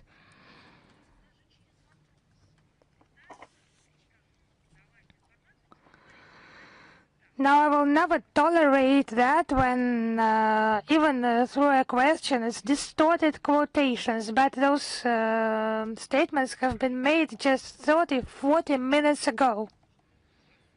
Regarding your question, please be patient because I would like to answer that question in detail. if you have some ideas, for them not to be distorted. Let us have a look at our Russian-British relations.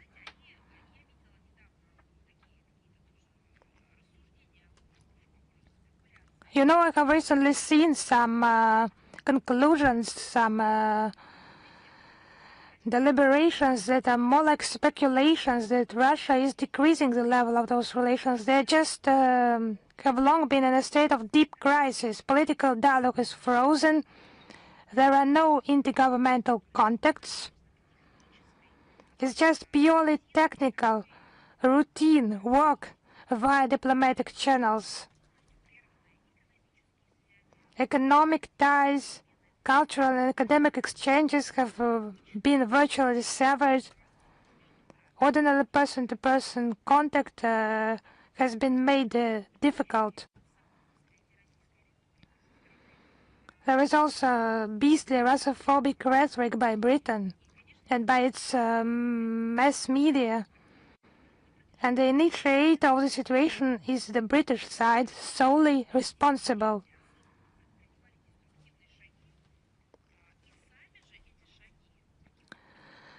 For decades, destructive steps have deliberately been taken and loudly publicized. They have been so proud of them. Those long-standing provocative propaganda efforts at turning British citizens and governments of third countries against Russia. Some demands to sever contacts, to stop the implementation of agreements, and to dismantle the military and diplomatic communication channels.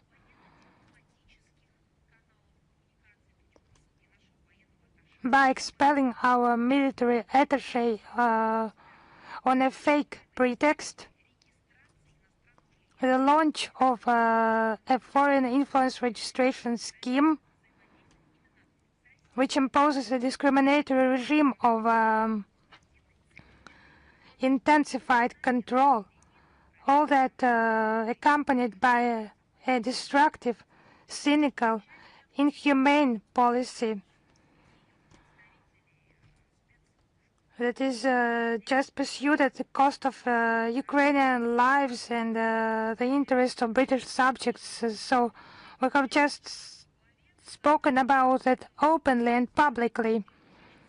The new cabinet, led by Andy Burnham, hypothetically had a chance to start from a clean slate, but it was hypothetical. Just to go away from that crisis, that impasse where his predecessors have ended in. Whether he had some possibility to choose negotiations, but he has chosen just simple, I don't know, dangerous way of further escalation of the Ukrainian crisis and Russian policy that has become a true Russophobia. For example, the Burnham government has started to demonstrate obvious just closeness to the terrorist regime in Kiev, announcing new arms shipments, supporting various anti-Russian coalitions, and supporting its European partners to get involved in the conflict even more. So now the UK Prime Minister made his first foreign visit not to Washington and not to Western Europe, but it's just clear lies and historical contradictions, but he goes to Kiev. So now that's the new partner of London, and he has promised to assist the head of the terrorist regime with the production of Scalpers, Storm Shadow missiles, but that I have said about it in detail, to be used to strike against civilian targets in Russia, but strikes against civilian population, against children, for the British money, for his money, just no disapproval, no words about human rights have been said, neither to the Kiev regime or to his own compatriots. London has gained access to Ukrainian combat data to train military artificial intelligence models.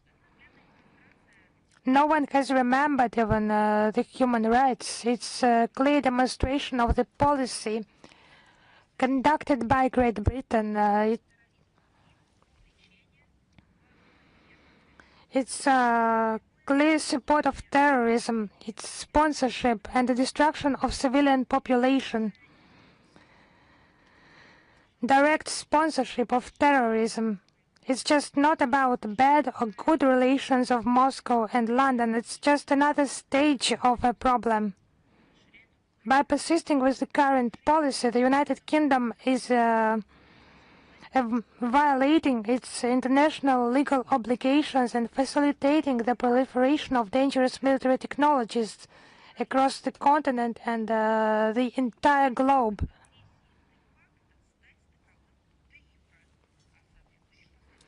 Its transformation from a de facto accomplice in aggression into a de jure one, and the consequences will follow. We have also mentioned that.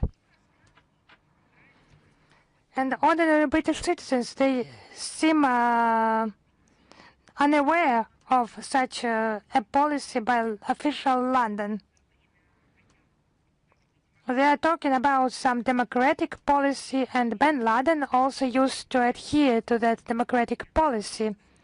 I remember those articles in the Western mass media outlets. Just the British citizens are not asked about that. And the existentially important decisions are taken without consulting the ordinary citizens. And regarding the media blockade in Britain, in the media, they have no idea what the Kiev regime really is.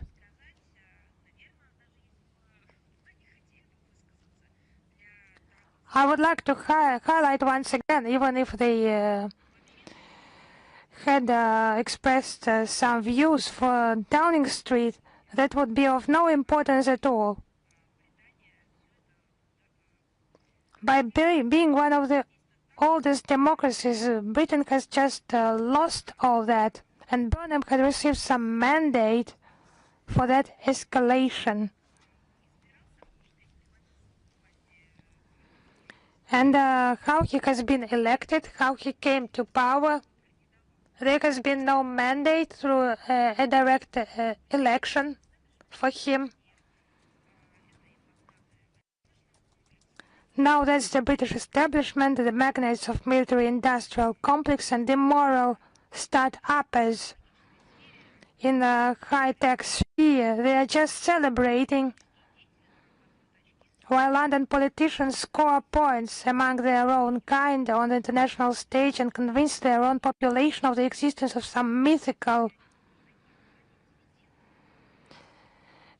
defense dividend. I have seen such headlines.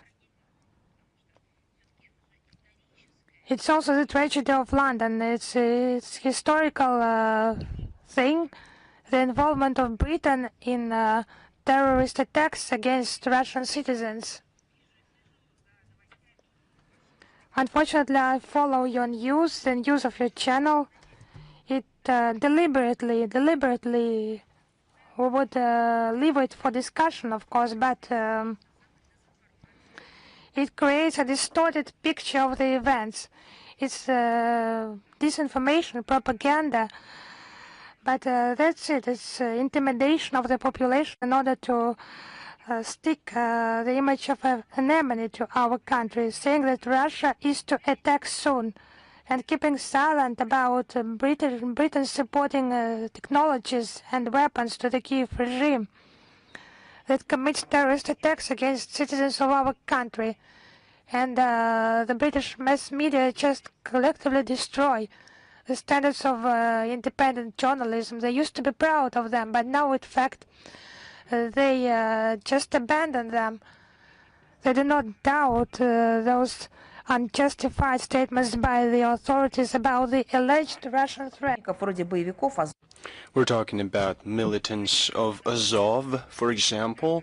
They clearly forgot that they recently were talking about the neo-Nazi nature of these formations, or just remember, for example, how they talked, how they praised the atrocities of Banderites. That cannot provoke anything but condemnation, because it's a criminal activity.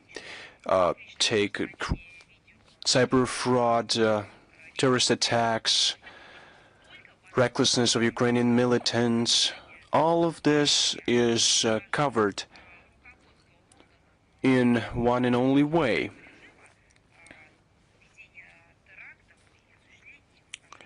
This is the terrorist attacks against Russia, its citizens and infrastructure. They turn a blind eye on systematic and deliberate attacks, brutal attacks of the AFU against civilians. It's a good question that I can address to you. Do many British media outlets talk about an aerial attack on Lugansk in 2014, on grudge shelling of the market in Donetsk, on the attacks of Kharkov residents in 2022, on strikes using the Western arms on Belgorod in 2023, on the Sevastopol beach in 2024, where there were children, on citizens or residents of the Kursk region that were tortured in their own homes, other civilians that were killed by the AFU, tortured, that the Kursk residents were subjected to, on the recent tragedy in the town of Starobelsk. Have you commented on it in your reports? But you're talking about Bucha. Do you have a list of victims in Bucha? Can you provide names, full names, places of their burial? No, you can't. The British officials are visiting this place, but you don't talk in detail what happened there in reality. It was a act of provocation organized by Britain and Ukraine. And these countries propagated the disinformation about Bucha because they wanted to disrupt the 2022 negotiations. And Boris Johnson, the then Prime Minister, reported on to Zelensky. They had this plan to disrupt any negotiation. Now they're implementing these plans. The most dangerous thing of this information campaign, this policy, is the fueling the situation with their reports justifying everything and everyone so that London can implement its plans on this track. So I just couldn't help but commenting on this. British journalists are confusing restraint with something else, are scoffing at our clarification of what such policies can lead to by London, and that they are just distorting everything. The supplies of weapons used in terrorist attacks against civilians, this is what a legitimate target is. And you're talking about the territory of Britain. You're saying it on air as we speak. I think it's quite enough.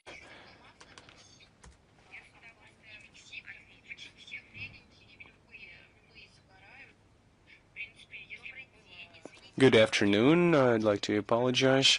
I'd like to clarify. It's just I've heard just some comment from another journalist. But do you have any other questions to me today? Any additional questions? Some follow-up questions, maybe?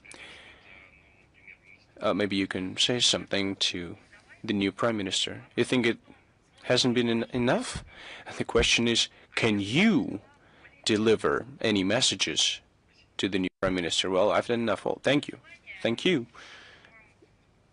If you wish, we can provide you with more information on the matters that are of interest to you. If you are willing to receive this information, you're brave enough to report on it.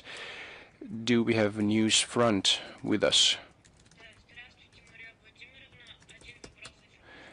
Just one question, Madam Zakharova. Good afternoon. If I don't sound quite clear, I apologize. I've just been to the dentist. The Finnish president called upon the Western countries to elevate the economic power.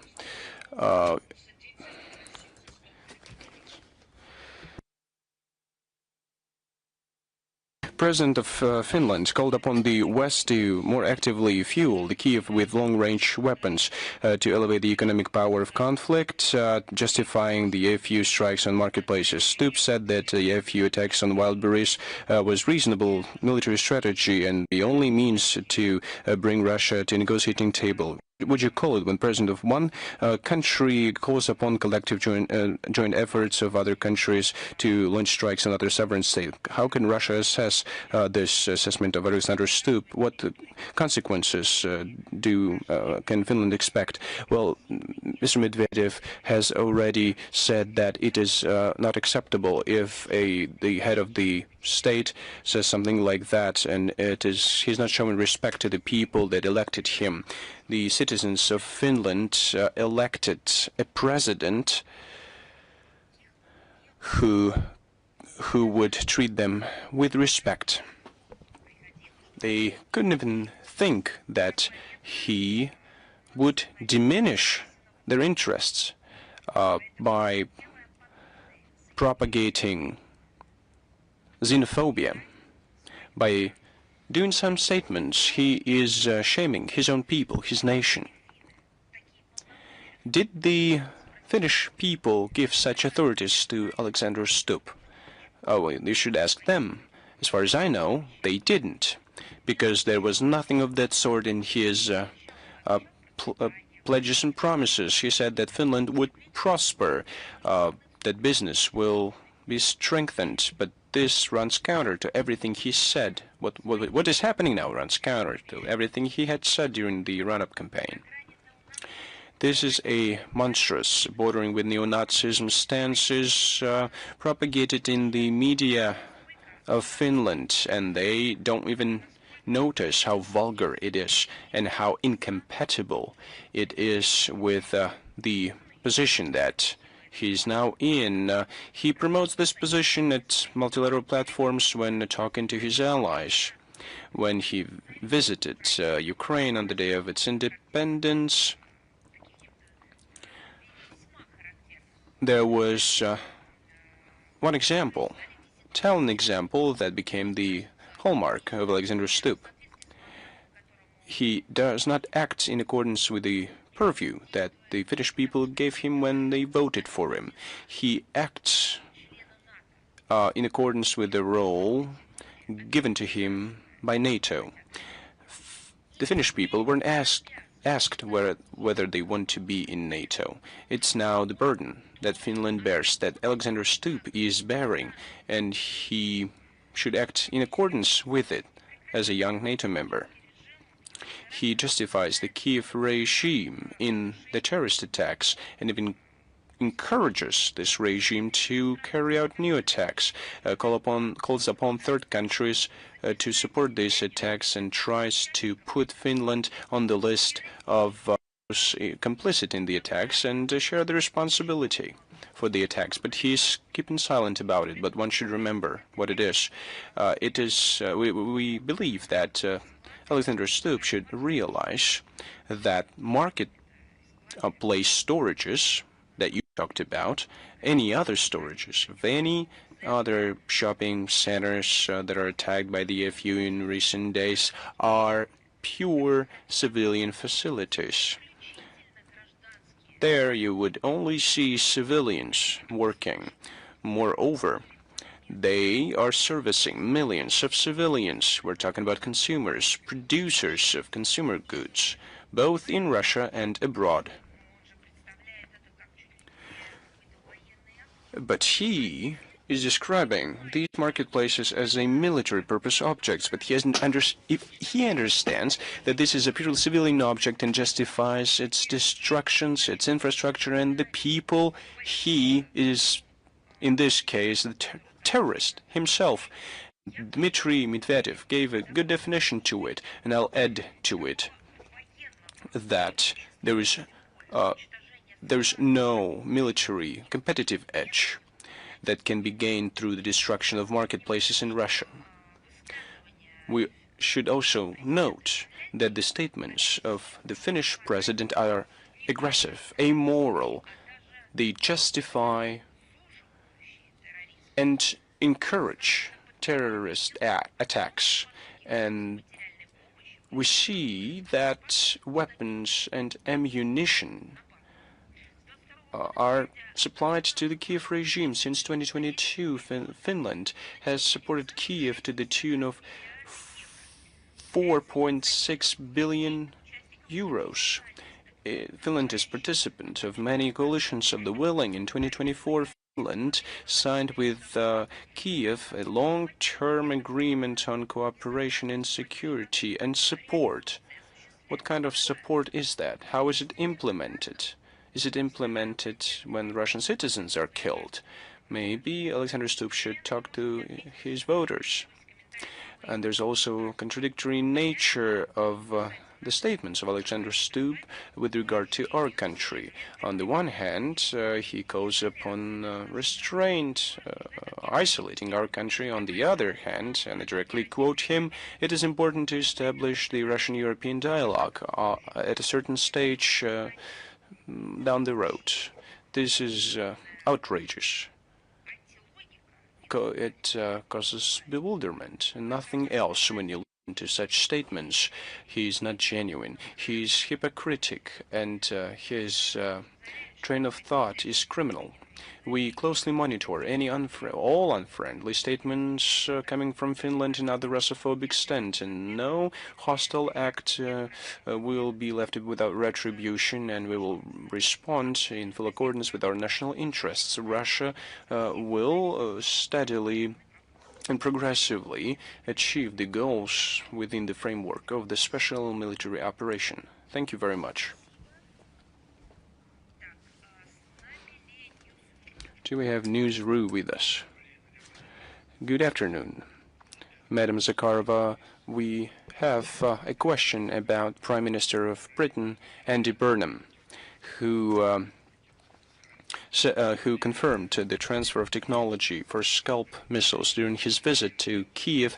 He said that London intends to strengthen the anti-missile system of Ukraine and to help Kiev to produce its own missiles. How does the Foreign Ministry assess these statements? You know, I think that in the introductory speech and when I was responding to other questions, I commented in detail on the production of the Scalp missiles. The newly appointed Cabinet of Ministers, headed by Andy Burnham, deliberately chose to follow further escalation and being complicit in terrorist attacks. He understands clearly that the transfer of technologies will be used to produce weapons that the Ukrainian regime will use against civilian infrastructure citizens in Russia. And the Kiev regime will also hunt for children. They love it. They indulge in killing children of all ages, like vampires. So the Great Britain approaches the stage where it will become de facto or de jure and de facto accomplice in these crimes. I think this is seems to be the ambition of the new government of Great Britain. So it wants to play that role, but well, you'll see corresponding consequences of such policies. Do you have any other questions? They also talked about the idea of stopping Russia from preventing Russia from producing its own missiles. But what would be our reaction to it? Well, the reaction will be given by relevant agencies. This is our security services purview. Do we have Al-Mayadin with us? Al-Mayadin Agency. Good afternoon, Madam Zakharova. Prime Minister of Israel, Benjamin Netanyahu, said recently that Israel, the U.S., Turkey, and Russia have reached an agreement on segmenting or on sharing the influence in Syria. Even before the Bashar Assad's regime fell, how would you comment on it? I've heard this comments, but I didn't see any verifiable proof, so I don't think it would be reasonable to comment this gossips. If you are able to find a quote, please send it to us and we'll come back to it. I'd like to remind you that Russia treats with respect the territorial sovereignty of all countries of the world.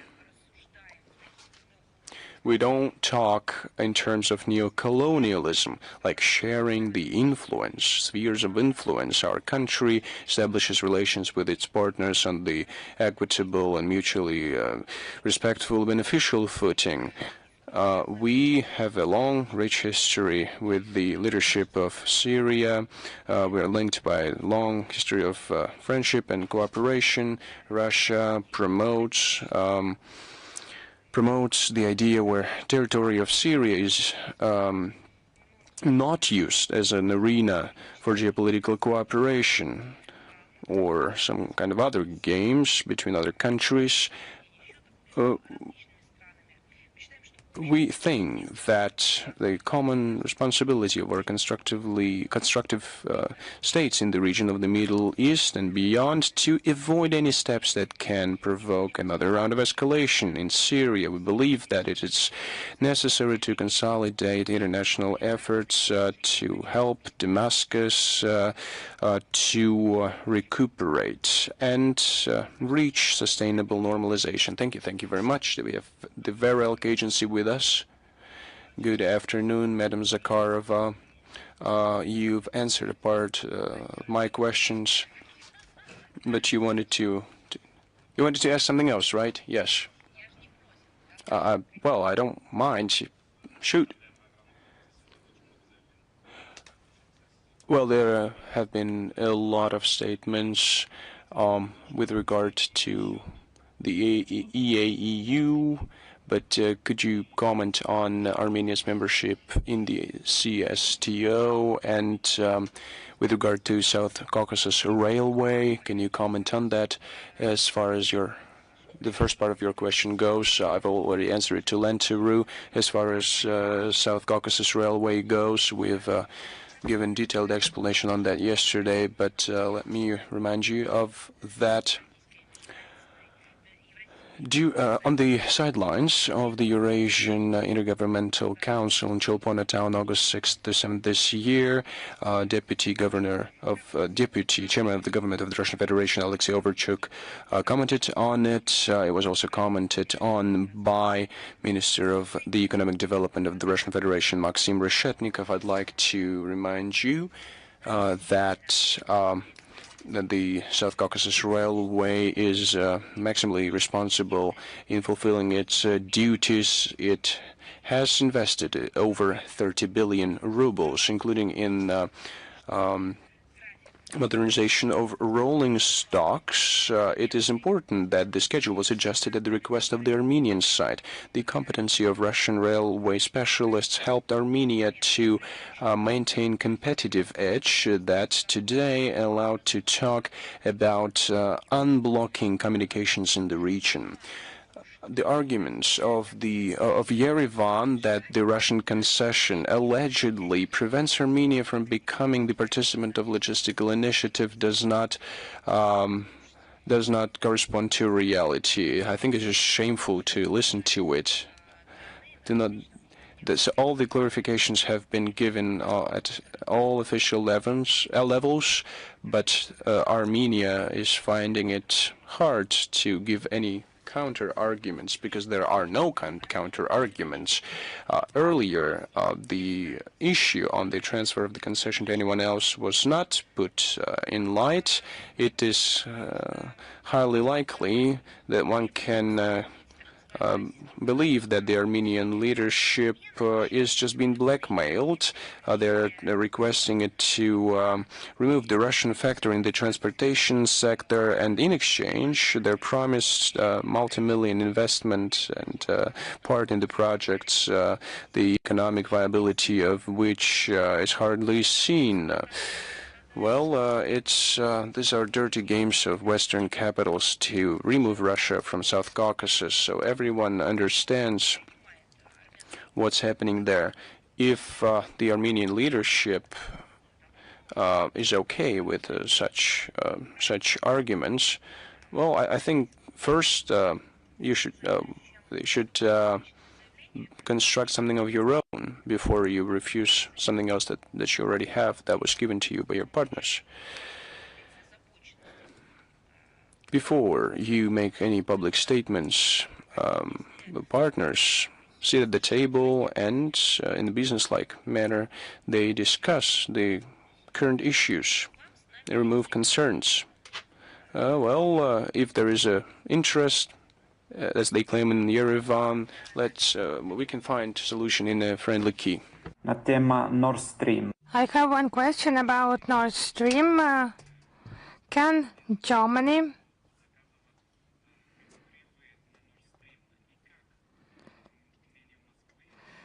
identify those who have commissioned those attacks against Nord Stream, and how do you think should Europe react if there is proof of Ukraine's involvement?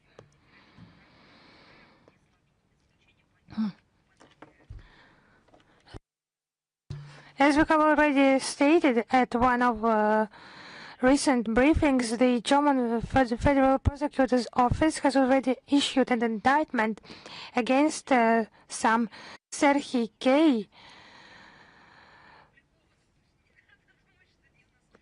for collaborating some documents. You should not think that we have received it by some illegal means. No. As stated by the Ukrainian prosecutors, that he committed that crime. And one of his accomplices has also been detained recently in Croatia. This investigation is underway for as much as 4 years, and we continue to support the punishment for its perpetrators and for those who have commanded that attack. We have done our best for this investigation to be international, transparent, as they like to say in the West, and conducted by specialists and not by politicians. We have proposed to conduct this investigation under the auspices of the UN, and that has been done at the UN Security Council meeting by Mr. Nebenza. But who was against that? Germany's Western allies, and as for the European countries, the attitude is often politicized and driven by expediency. Polish Prime Minister Donald Tusk called for halting the prosecution of the suspect involved in the pipeline sabotage and elevating them nearly to the status of modern-day heroes. Maybe Poland will award them the Eagle Order or the Order of the Two Eagles. It's their business, but any person who respects international law and national law knows that the destruction of civilian infrastructure, deliberately or indeliberately, is a terrorist attack.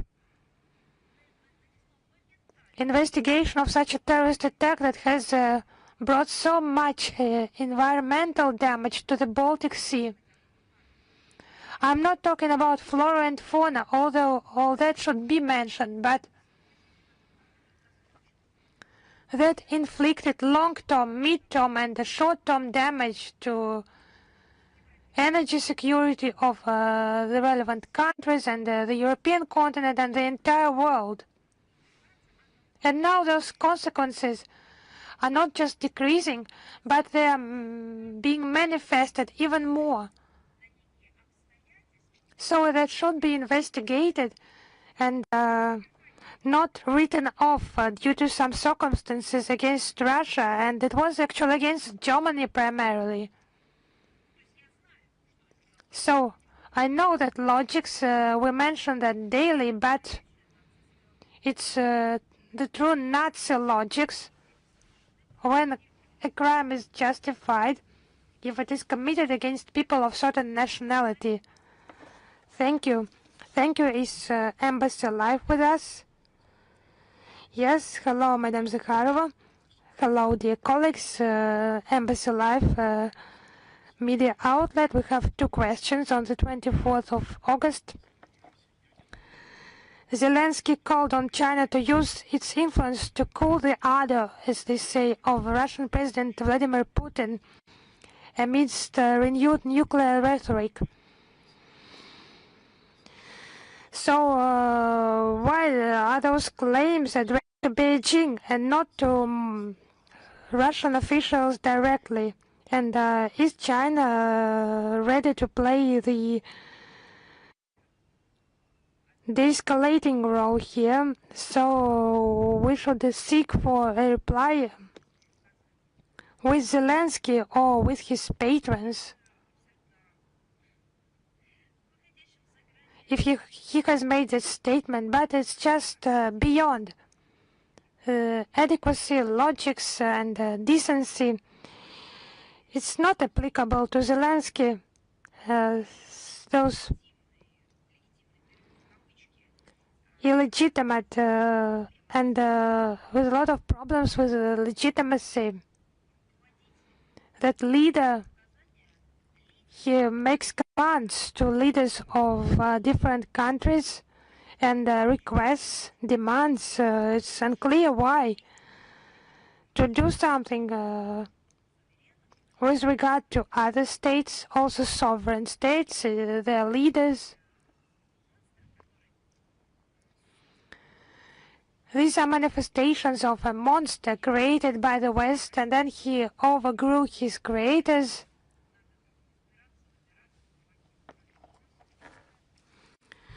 Because the creators, they need to be elected, they need to hold elections, but he has cancelled elections for himself.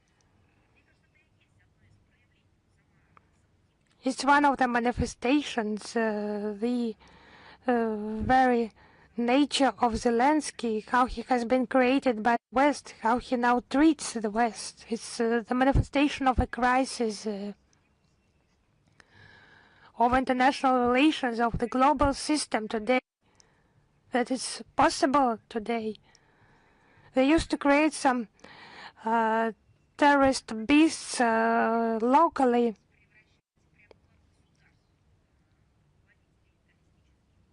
But now, just without training, turning him into a head of the state.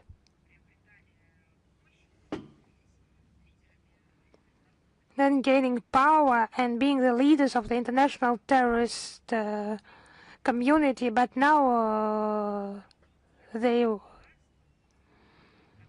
aspire to turn the president of a state into international terrorist.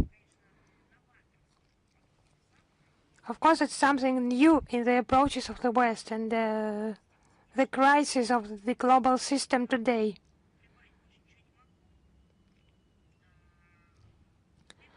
So I can add nothing here, but let us mention our relations with China. Russia and China have are conducting independent and global foreign policy. It's a rarity actually in today's world because it's based on a comprehensive approach. Moscow and Beijing do not form military political blocs similar to those created by the West, and our relations are not directed against third countries. All that is enshrined in the clear legal framework of the Russian-Chinese Treaty of Good Neighborliness, Friendship and Cooperation, the 25th anniversary of which we are marking this year. We do appreciate that Beijing maintains a balanced position regarding the events in Ukraine, has a clear understanding of the conflict's root causes,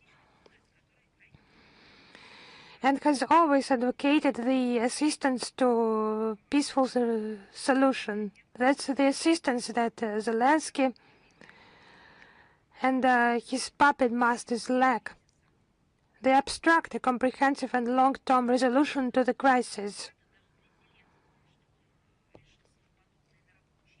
But it's actually weird for Zelensky even that he even had the determination for such statements.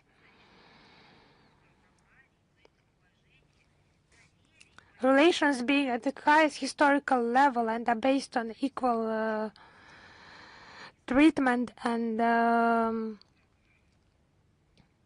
it is in contrast with this subordination of the Kiev junta to its Western curators.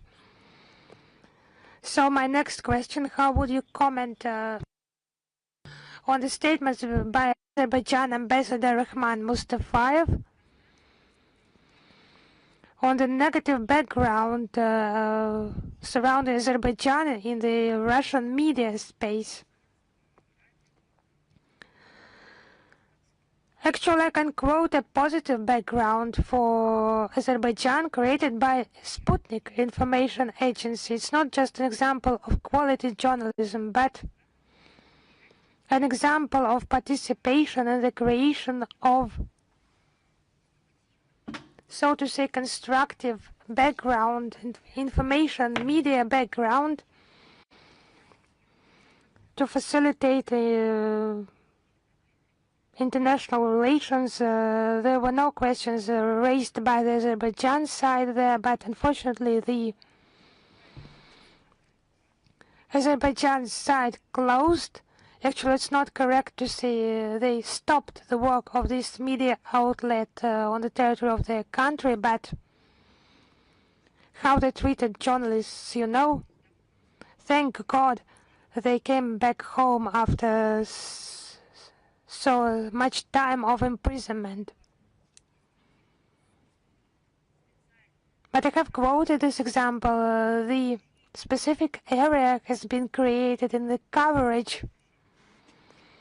It was professional work aimed at facilitation of the development of bilateral relations. No questions there on the agenda. On the news and events held by that information agency, it was closed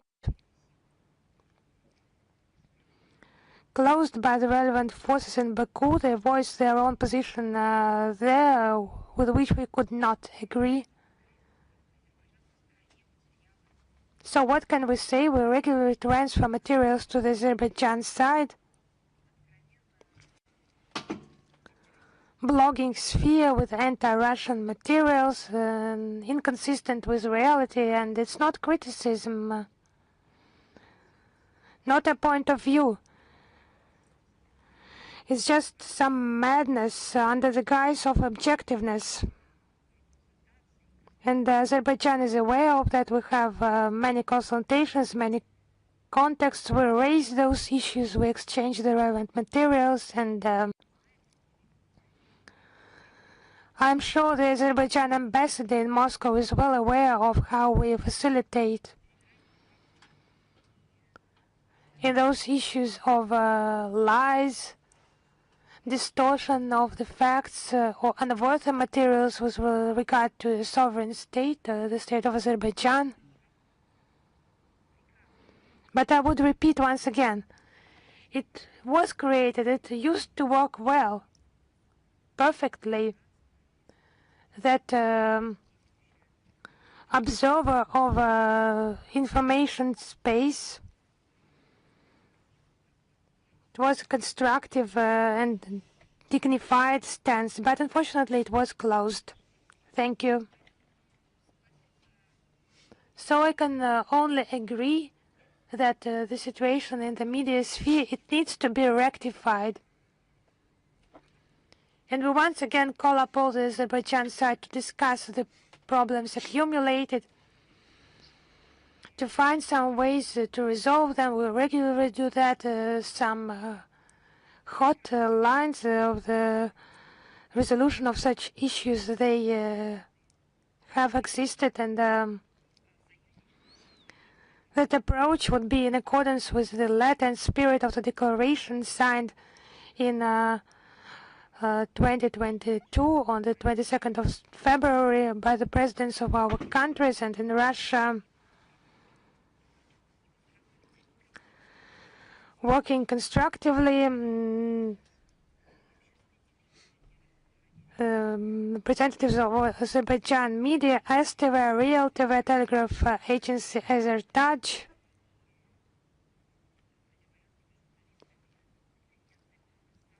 we have held conferences with Azerbaijan journalists, media forums, round tables. So you understand all that it can be developed and it should be developed in this area, and all the questions, issues that arise should be resolved with mutual respect and constructively. So I'm sure that the Azerbaijan ambassador, the incumbent and the previous one, they just know about this constructive interaction experience. Thank you. Thank you. Is Bolt News with us, if that's it for you? Yes, hello, Madam Zakharova. The colleagues have already asked a similar question, and you have replied in detail. Thank you very much. Thank you, dear colleagues. Goodbye to you then. And as far as I understand, the next briefing will be held in Vladivostok on the sidelines of the Economic Forum. So, prosperity to you. See you again.